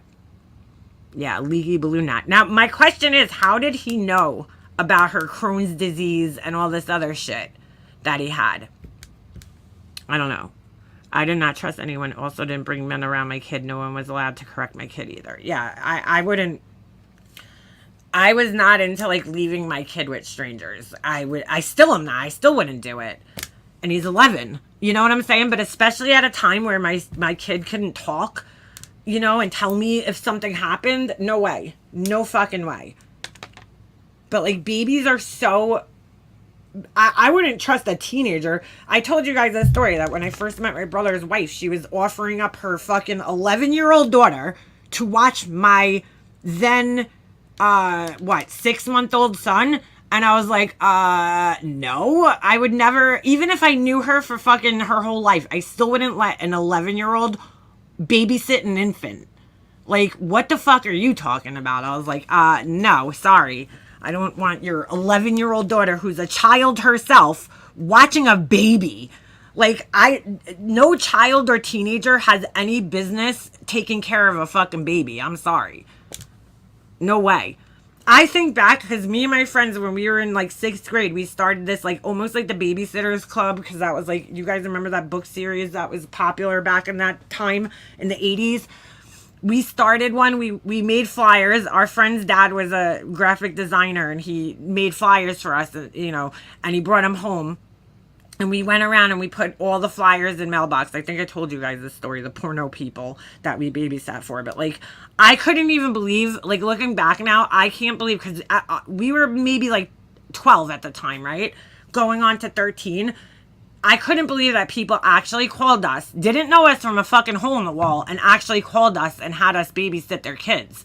Like, we just lived in different times back then. I think nowadays it's a little, I don't know. I personally wouldn't do it. I wouldn't be like, oh yeah, let me hire these kids to fucking watch my kids. I mean, we were children ourselves at that point in time.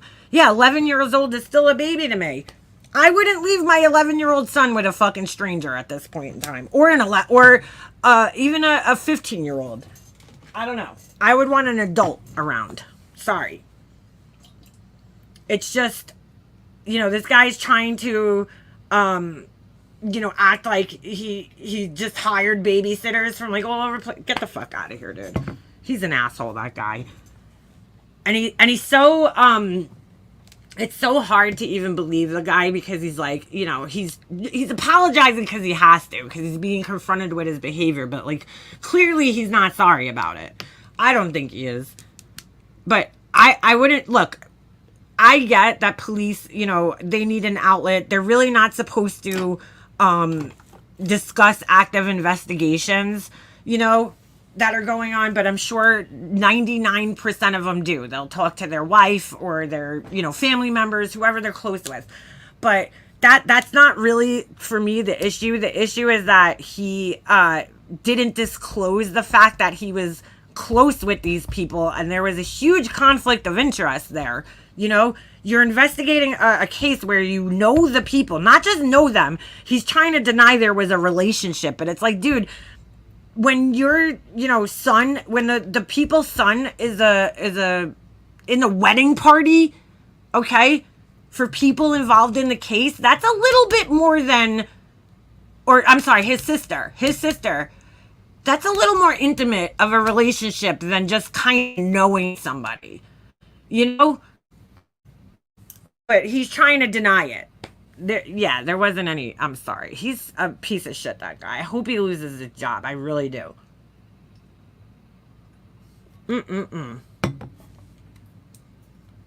They made Proctor say cunt. Yeah, several times. I know who's a cunt? The judge. I'm sorry. I said it. I hate the judge.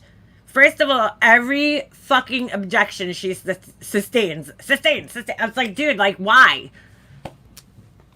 And I have to give her attorney credit because that man has a tremendous amount of patience. And with this judge, he is doing an amazing job of not getting frustrated at all with her. Like, still being extremely polite to her, apologizing, even though she's, I mean, just watching this trial, I've personally never seen a judge so clearly tipped towards one side. She's like constantly annoyed about shit. It's crazy. She's a see you next Tuesday for sure.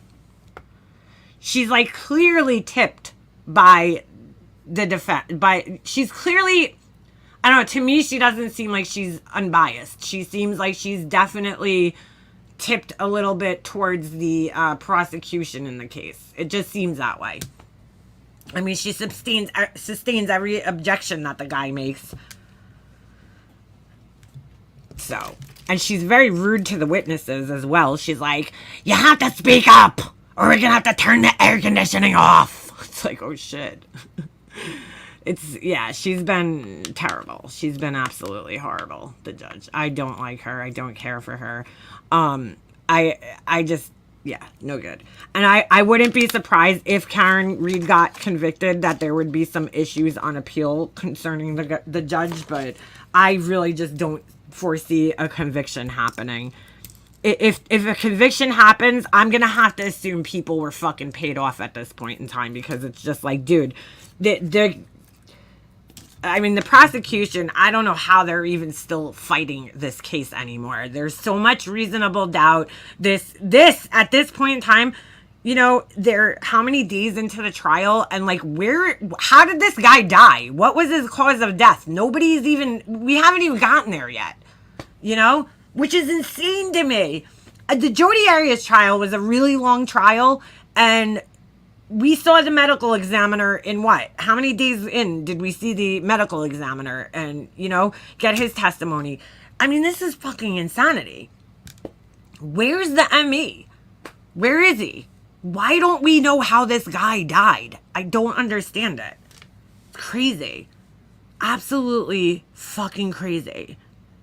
Chris Albert killed a man drunk driving. Judge's brother was attorney for Chris Albert. Oh, shit. I heard about that. Wait, was it? All right, now I'm getting confused. Yeah, that trial was crazy, but this is nuts. I mean, Juan Martinez put on the show of a lifetime. This prosecutor is terrible. He's horrible. He's boring. I feel like at this point, he didn't do a very good job trying to get ahead of this guy's testimony. I know, now this is, from what I understand, because I listened to some commentary on it. I think I was listening to, was it Vinnie Politan yesterday? I don't know. From what I understand, this is not normal. Like, when have you guys ever, I've watched a few trials before and testimonies, when have you ever seen a lead detective's text messages being shown? The only reason that's happening is because of the federal case that's against him. They were able to subpoena his text messages.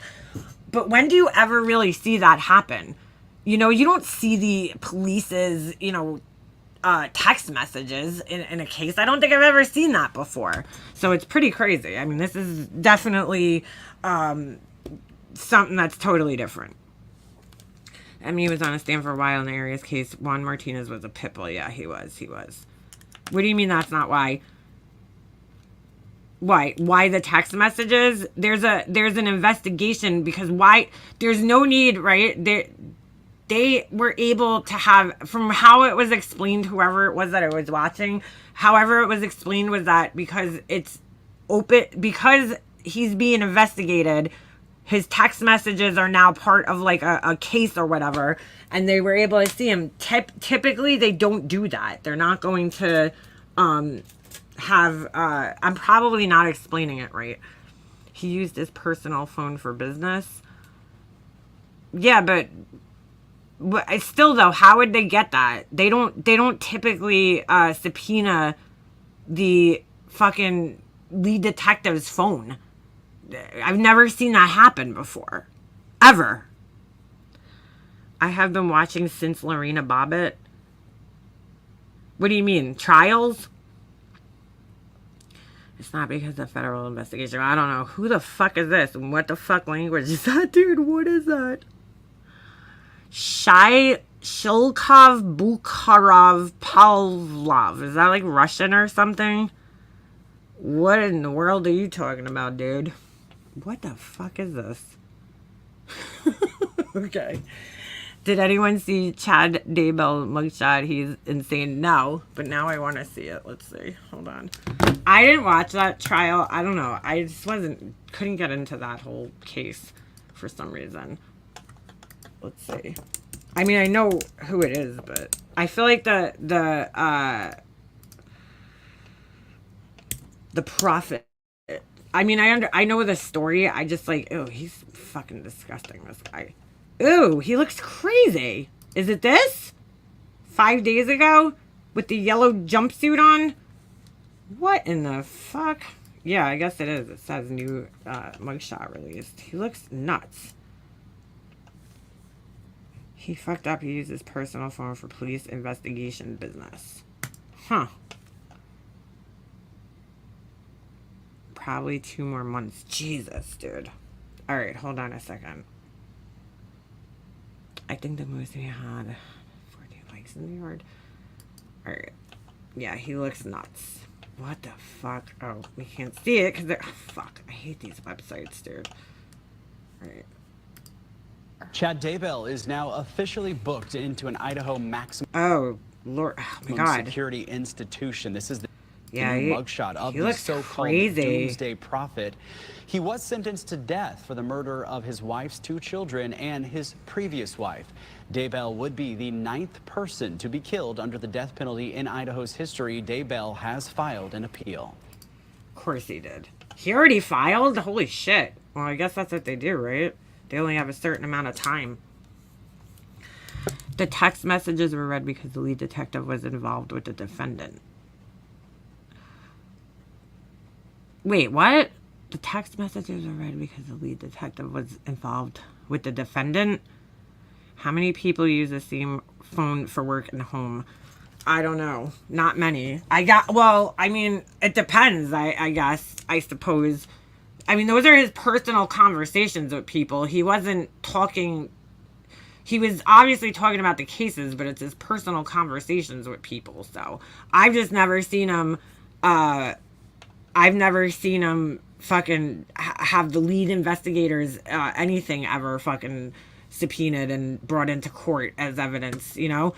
The Long Island killer linked to 2 more deaths. Yeah, that's... are you talking about the Jessica Taylor and the other girl? Oh, man, we gotta get into that one day. Because, dude, that is... I read the entire document the other day. I couldn't like stop reading it. I was like, holy shit, this is fucking crazy. This guy planned this shit to the hilts, okay? And I think Pandora's box has officially been opened when it comes to the Long Island serial killer case. That we're going to find out way more.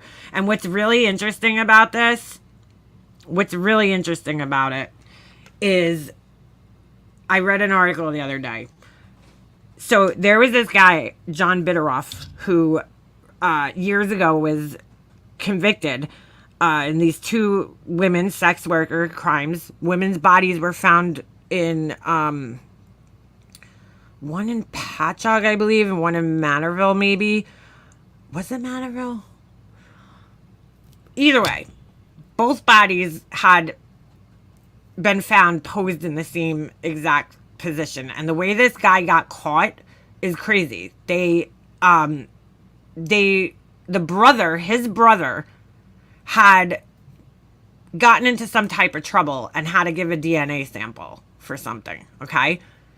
And so when they ran his DNA through CODIS, it matched up with DNA that was found at the crime scene of these 2 women, okay? It wasn't an exact match, but it was a close match. It was like 50%. So they figured it out, and they find this guy, John Bitteroff, who's, by all intents and purposes, a normal guy. He's got a beautiful house. He's got 2 kids. He's got a wife, whatever. They arrest him. A lot of people thought that John Bitteroff was the Long Island serial killer for a really long time. Years after his conviction, they started saying that they were suspecting him in this Sandra Castilla murder. I think that's her name, Castilla. And that was a murder that was never connected to the Long Island serial killer case. The body was found out in this town called Northsea, which is part of Southampton. So it's out in the Hamptons. I'm pretty sure a lot of people have heard of the Hamptons, right? So all the way out east. You're talking way further, way far out there, okay? So that body, now I didn't know this until I read this article the other day.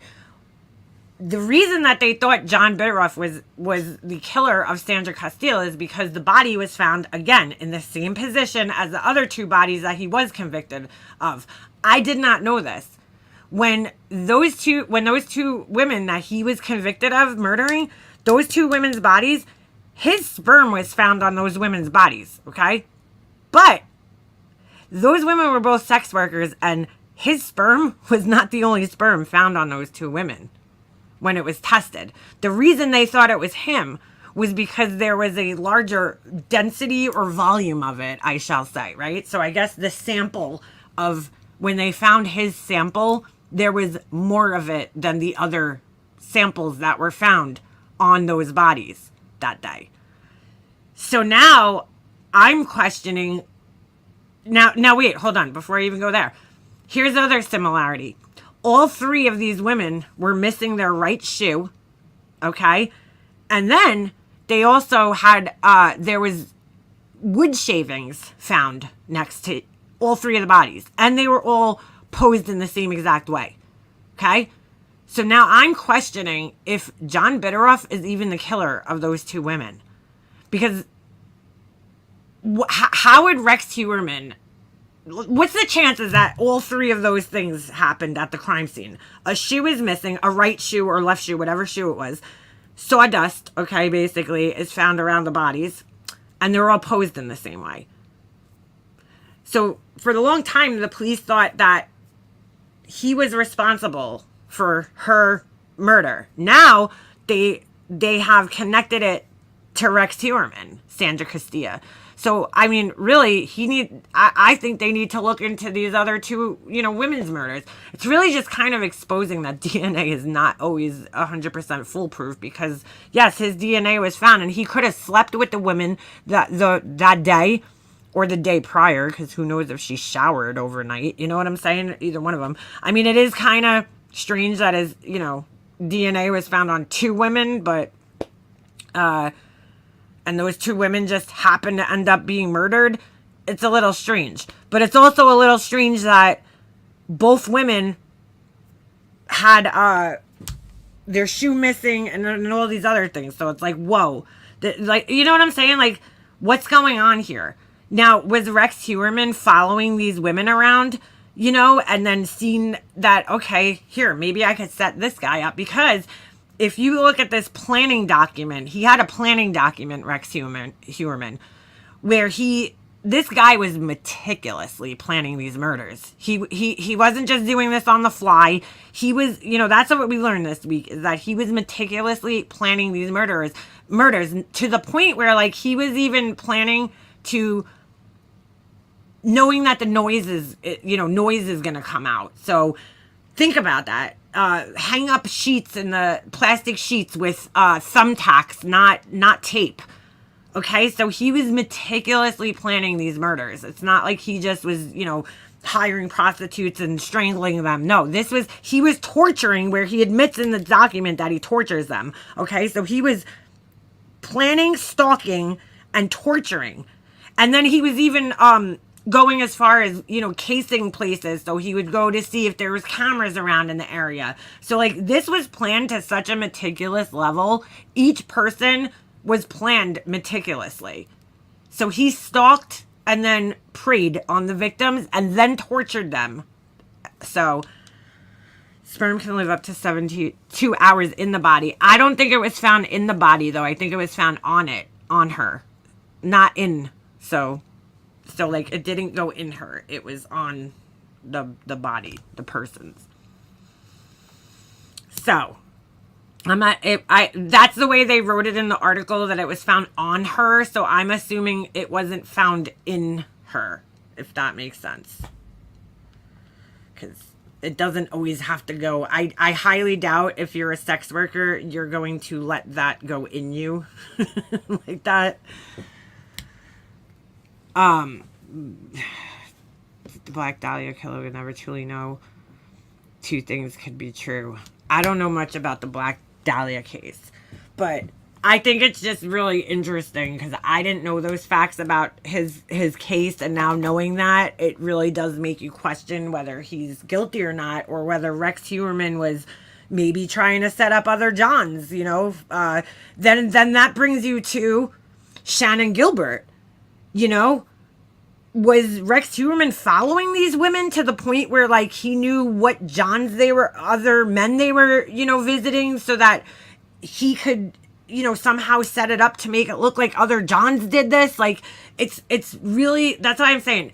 Pandora's box has been opened, and I really think this guy has killed way more people than we could even imagine. Because if they're finding bodies now, he had multiple dump sites. He had all over Long Island. And then you got to think, this guy also traveled to other places and had homes in other places. Was he murdering, you know, in South Carolina? Was he murdering in, I think he had a place in Vegas or something. Like, dude, Pandora's box has been open.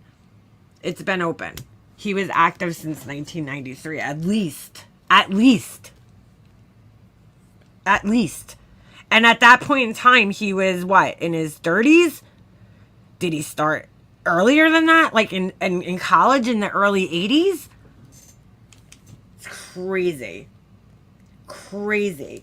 But the planning document was interesting, to say the least. And we only know just a little bit what the police shared so far. And this is even, I'm even shocked that we got as much information as we did, because, you know, New York is very tight with their information. As you guys know, I couldn't get my 911 call. They don't let you FOIA 911 calls here.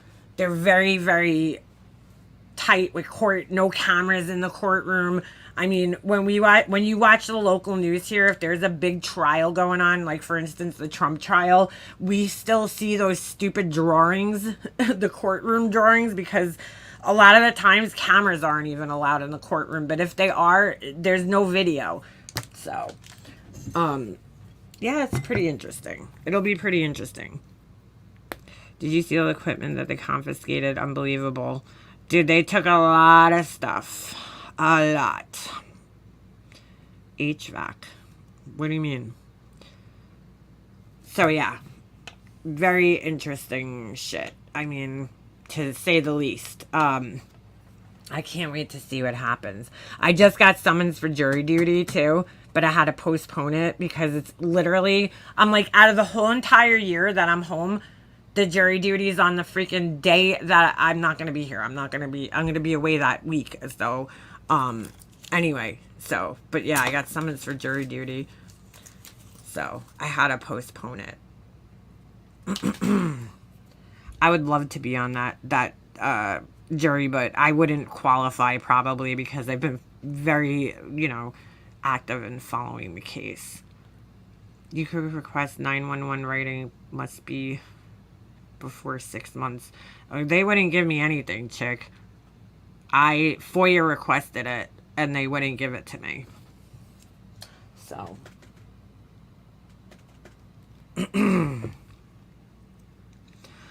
But that would be an interesting trial, to say the least. You know what it is? I wish I could go there and watch the trial which I would never get in, but it would just be so interesting because, like, I don't think they're going to televise the Rex Heuermann trial, so we're never, we're going to have to rely on reporting, which sucks, But I had to get out of it as I was studying at a crucial point. I've never gotten, like, actually summons to come in. I was like, oh my God, it's the first time. So, I don't even know that I'd be able to sit on a jury, though, because my, I don't know. I was also, they do it here for a whole month to be available. Ours is like a week, I think. Chick, I couldn't get anything from my 911 calls, though. I don't know. Well, I got the dispatch. I at least know that much, but I couldn't get the call itself, but I already knew what was said in it. I wanted it so I could hear the voice of the caller. Like, hearing a transcript isn't going to do me any good because I already know what was said because the dispatch call, I was able to get that because somebody else found it on Broadcastify and gave it to me. So, it changed after 911. I don't know about that, but maybe. In the UK, you are required by law except under certain circumstances. Well, we are too. I always gotta tell them I grew up in a prison and believe in public executions dismissed. Yeah, right? I believe you should lock everybody up. I'll just be like Betty and be like, I believe that everybody's guilty before proven innocent. I'm not talking transcripts, the original call. I couldn't get it, chick. I mean, I FOIA requested it. They would not give it to me. I went down to the records office and they still wouldn't give it to me. So, I don't know. They don't give them out in New York. It was my call too. It's not like I was trying to get like somebody else's fucking call. It was my call to my house and they still wouldn't give it to me. So, sucks, but that's New York for you. Hold on a second. I don't know. Not here. They wouldn't give it to me. I've never heard of them giving it to anybody. No, they don't. Girl, I FOIA requested it. I mean, and went down to the records, wherever they keep the records for that shit, whatever it's called, and they would not give it to me. I'm sorry, I disagree. They will not give it to you. And if you think about it, you don't hear 911 calls from New York people too often. I don't think they do not give them out. I mean, the only reason I know is because, like I said, somebody listened to it who had a connection there. But I wasn't even able to hear it. They wouldn't give me anything. It's fucking bullshit. Bullshit. Hold on. My ex is an NY detective. Yep, you have to fill out. Girl, I'm telling you, you can't get it. But, I mean, I don't know. Well, I couldn't get mine, but I'm pretty sure they don't give any 911 calls out. It has to be subpoenaed in a case. So if you had an active case and you subpoenaed it, then that's a totally different story. You as a private citizen cannot go and FOIA request your 911 call. They will not give it to you. I mean, you could look it up. Here, hold on.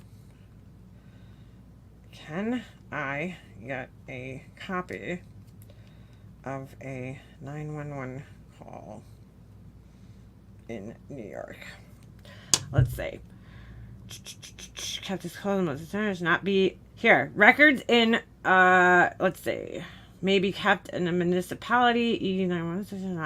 Shall not be made available or obtained by any entity or person other than that municipality's public safety agency, another agency or body, or private entity, or a person providing medical or ambulance or other. How do I get 911 calls? All FOIL, they call it here. Requests should be, that's for New York City. Hold on. Because it's different for Suffolk County. Actually, let me make this more specific. In Suffolk County, New York. Hold on. If you were looking for police reports, accident reports, or 911 transcripts, contact Suffolk County Police Department. Hold on a second. 911 call. They will not give it to you. Unless you have a case or something attached to it, they're not going to give it to you. And that's different than New York City. New York City is its own entity. 911 needs to know where to go. Hold on, I'm trying to find it. I can't even find a fucking answer here. How do I request public records? What is the FOIL? FOIL, they call it here. I don't know why. Freedom of Information Law. Article 6. Hold on a second. Provides public right to access records maintained by the government with certain exceptions. I filled this thing out twice. The FOIL request, they call it here. It's FOIA everywhere else. I'm not sure why they named it law instead of act here. But you can't get 911 calls. I know that for a fact. Process after your FOIL request is received within 5 days. There's a few records, right to appeal. All right, hold on. I mean, dude, like, trust me, if it was that easy to get, I would have gotten it. Where do you think I wanted to sit around and fucking guess who was, who called, made a fake, phone call to my house? No. I mean, obviously, I tried to get the call. They wouldn't release it to me. I mean, what do you think? I'm making it up? Suffolk County Police reporting for the request 911 call. Hold on a second. They don't even have, there's no even fucking answer. Can I get a copy of a 911 call in Suffolk County, New York? Nothing comes up. Because I'm telling you, you can't get it. They will not give it to you. A lot of other places will. That's why Starlight was able to get hers. Because where she lives in Texas, they'll give them to you. Here, they won't give you the call. I mean, I fucking tried everything I could to get that fucking call so I could hear the person's voice, and they would not give it to me. So, they told me, I remember, whatever, I probably have a copy of it somewhere if I look. Hold on a second. Because I know I had the denial letter. Hold on a second. Somewhere. When did that happen? We're talking March 2018. Let me see. Let me see if I could search for it. Was it 2018 or 19? No, it might have been 2019. Let's see. Let's see. Oh my god, dude. There's going to be so many. Oh, I don't know if this is a good way.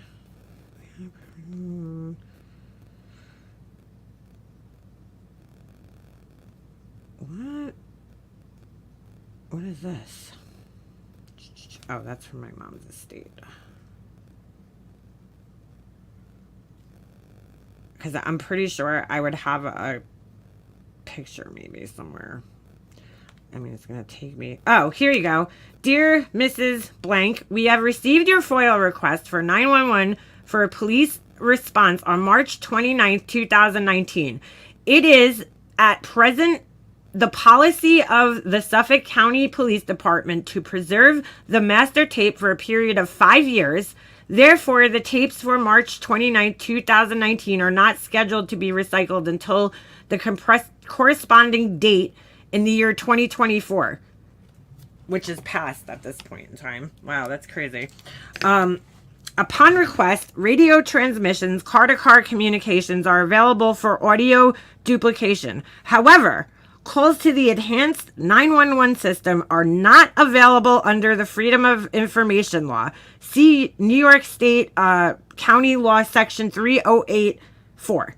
Therefore, we cannot honor a request without a court order. See? Or so ordered subpoena Deuces tecum? I don't know what that word is. Deuces tecum, which must include specific descriptive information as to date, time, and location. Prior notice of proposed subpoena, deuces, whatever that word is, may be sent via facsimile, and it gives you the number, Legal Bureau. Calls to 911 and telephone calls to certain lines within communication sections are taped. However, calls made directly to commands at police locations outside the communications section precinct, it says in parentheses, are not. You have the right to appeal the denial of this application in writing to the office of the county attorney within 30 days of the denial. The contact person for FOIL appeals is Lisa Azada, Assistant County Attorney, County Attorney's Office, H. Lee Denison Building, blah, blah, blah. I gives you the address. If you have any questions regarding this matter, please feel free to contact me. Bam! There you go. You can't get it. Not here. Maybe in Manhattan, because their laws are different than ours. You know, because they have their own jurisdiction, their own police department and shit. Whatever, not governor, mayor. Here, I'll cross my name out. You could see it. The whole thing. But this was the denial letter that I got from the FOIL request. And I don't know why they call it FOIL here. It's so weird, but that's what they call it. Hold on. Oh shit. Oh, that's so sad. I just swear I typed in the Suffolk County in my picture search on my phone, and I just seen a picture of one of my friends in high school passed away in a car accident because it was on the front of the newspaper, and I took a picture of the newspaper because I found it at my mom's house when I was cleaning it out. All right, here. I mean, here it. Oh wait, that's not it. That's not it. That's not it. Hold on. I mean, yeah. It sucks. Trust me. I would have rather... Why is this not loading up here? I would have rather had this than sit around and wonder for fucking 3 years who, you know, what asshole made this phone call to my house at 2 o'clock in the morning. If it was that easy, I mean, trust me, I would have done it. Where the fuck is this file going, dude? It says it's sent, but I don't see it. Hold on a second. I mean, trust me. Trust me. Alright. It's so weird. Hold on a second. Doo-doo-doo. Oh, wait, I'm not... Am I sending the screenshot? Yeah, hold on. Why is that? Oh, going to fucking... No wonder why. It's going to my MacBook, not my... Let me close this. I airdropped it to my MacBook like 5 times, dude. It's still trying to go to my fucking my MacBook. Here we go. I'm like, why is it not showing up on my freaking, in my file? It still should though, because it goes into the iCloud folder. So it's kind of weird that it's not showing up. Alright. Here it is. It's not 2 steps though, because the second step would having, like, if you were involved in a court case, then you could get it. And it says it right in here. So I can't get it because I didn't have a case open, but it says it right here. This is the letter that I got. So it says it right here. Hold on a second. We cannot honor a request without a court order or so ordered subpoena deuces tecum, whatever the fuck that means. It's still, I couldn't personally myself get it. Let me see what deuces, whatever the fuck. Deuces. I don't even know what that means. I have no fucking idea. Hold on. Deuces tecum is a subpoena, is a type of subpoena that requires the witness to produce a document or documents pertinent to a proceeding. So yeah, you still need something like legal going on. You can't just request it like as an individual. There has to be a legal reason for you to be getting the 911 call, which really fucking sucks because it's fucking bullshit. You're protecting people who, you know, make fake 911 calls, basically. I really don't understand why, but if you guys will remember, I mean, while we're speaking of the whole Lisk thing, okay, they would not release Shannon Gilbert's 911 call. It took them how many years? 15 years. And the only reason it was getting released, okay, it was subpoenaed 1 million times. They kept promising it, and then they kept appealing it, and they would not release Shannon Gilbert's 911 call to her fucking attorney who was representing her in a fucking case, dude. They would not even release it to him, who was representing her in a case, which is in the language right here where it says you need to have a court case. They kept appealing it. He would go, he would win the appeal, he would win the motion to get it, and then they would fucking deny him, or they would appeal it, and then they would not release it. They just released it, what was it, last year? So, yeah, they would not let you get the 911 call. It took them 10 years, over 10 years to get for her 911 call to finally be released to the public. So, what do you mean before 911, right? What do you mean that's before 911? This all happened after 911. Her 911 call was in 2010. And my thing was in 2019. So, it didn't change after 9/11. It might have in the city, chick. I don't know about, you know, I'm talking about in Suffolk County, which is also where the Gilgo shit is going on. Same county as I live in. That's the rules. You cannot get it from them. So, it sucks. But that is, they suck. You know, we live in a fucking corrupt county here. Let me take this off the screen. But yes, 9/11 was in 2001. Yeah, nothing changed after. I mean, again, I don't know about in Manhattan. You might be able to get calls because, again, Manhattan's their own. It's almost like they have their own governing body in Manhattan. Here, you can't get a call. They will not give it to you. And it was crazy because they kept saying to release Shannon Gilbert's 911 call because, you know, maybe somebody could help. And it took the police finally releasing it. What was it? 3 years ago? 2020, maybe 2021? Or maybe a little later. I think it was, I don't know. Let's see. Hold on. Shannon Gilbert's 911 call. Well, now you can see it. And it was very frustrating because it was like, you know, maybe people could help if they heard the 911 call. Maybe it'll trigger a memory in something. People are fighting for it. It looks like 2022. So it took them from 2010, took them 12 years to release her fucking call. And there was nothing on it. That was the crazy thing. There was nothing on it that even, you know, that would have helped or harmed the investigation either way. So why were they holding on to it so much? So it's fucking crazy.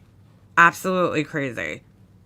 But they fought for it. I mean, because it was in the local news all the time. It probably wasn't national news, but like anytime there was motions made about her 911 call, it was in the news. And they won, right? Like 2 years prior, I believe it was, they were talking about releasing her call, and then they fucking appealed it so that it delayed the release of it. Because he won. John Ray finally won, okay, because there was a wrongful death suit going on between him, well, Shannon's mom, rather, and the guy Peter Hackett. The mom sued Peter Hackett, and who was a doctor who claimed that, whatever, he took care of her, or, you know, that day or whatever. But it went through a whole legal battle, and he won finally, and so we all thought, finally, we'll hear her 911 call, and then they appealed it to delay the release of it again, and it was like this whole big crazy thing. But they, and he had a case, and they still wouldn't release it. And he had already heard it before. It was played for him. He just didn't have a copy. So, yeah. I don't know why they're like that with the 911 calls here. I really don't. I don't know why they're like that, but that's just how it is. It's very strange. So if I had a case, I could have gotten my 911 call, but I didn't have a case. So there was nothing, you know, there was no legal reason for me to have my 911 call. And I'm not sure why they do that. I don't know if they're trying to protect people. You know, like, say if somebody calls 911 on a neighbor and they want to remain anonymous and they don't want their name in the report, right? Like their neighbor's hitting their wife or something. You know, maybe it's for that reason where they're protecting callers because they don't want retaliation against callers. You know what I'm saying? Because there's a lot of instances where people might call 911 and they, you know what I'm saying? They don't want it to be known that they're the one calling. Maybe that's why. But I had no, I don't have the power of subpoena though, chick. I can't, you know, subpoena records. I'm not an attorney. I can't personally subpoena people. So I don't need it now because I know who called. So it's, you know, it's a moot point anyway because I really don't need the call anymore. It's over. But at the time, I had to sit there for 3 years sitting around wondering who the fuck did this to me. I didn't even know you could subpoena. Oh, well, I did. For some reason, Starlight never subpoenaed hers or FOIA'd hers. I FOIA'd mine. She never FOIA'd hers. Because that picture was from, oh, fuck, I lost it now. I don't know what fucking date. Well, it was from 2019 because I did it right away. Somebody told me you could FOIA it. I think Diane. I went and did the FOIL request. I don't know why it took Starlight so long. In fact, Starlight didn't even FOIA request hers. I believe it was J for Justice who FOIA requested hers. And that's how she got it. She didn't even do it herself. I don't know why. But it was pretty obvious, being that it happened 2 days apart, that whoever called on me also called on her. You know, so, and pretty much said almost the same exact thing. And it ended up being Oni, fucking loser. Anyway, all right, I'm going to end this because I didn't have to FOIA mine because it was under investigation when they gave up on the investigation part. Oh, I thought J for Justice got it. Huh. Interesting. I didn't know that. I thought that J for Justice gave it to you when Oni called the cop, or she somehow got it. Oh. All right. Well, that makes sense. Well, she played it on her channel. I don't know, dude. This shit was so long ago. Anyway, you got it at least, and at least we know who did it. She got it for me after I went live about it on my channel. All right. I don't remember, dude. It's fucking years ago. But either way, you were able to get yours, and I wasn't able to get mine. That's what it comes down to. Which sucks. I can't stand her either, Beefers, personally. But, alright, I'm ending this because, I have things to do. But it was lovely talking to you guys, and I'm sure I'll be back sometime this week. Anyway, good to see you, Starlight, by the way. Haven't seen you in a while. Yeah, I can't. Well, now it's too late because I just read the denial letter, and it basically states in the denial letter that they hold on to him for 5 years after the date, and we're 5 years out from that. So, whoop. So I wouldn't even be able to get it even if I wanted to. But anyway, all right. I will see you guys sometime later this week, I'm sure. Hopefully everybody has a great rest of their afternoon. I'm going to finish watching the testimony of Proctor Trooper, as what's her name said, Jen McCabe. No, Trooper Proctor. I don't know. She said it backwards. But I will see you guys all around. All right. Peace. Floating candles for everybody. See you later.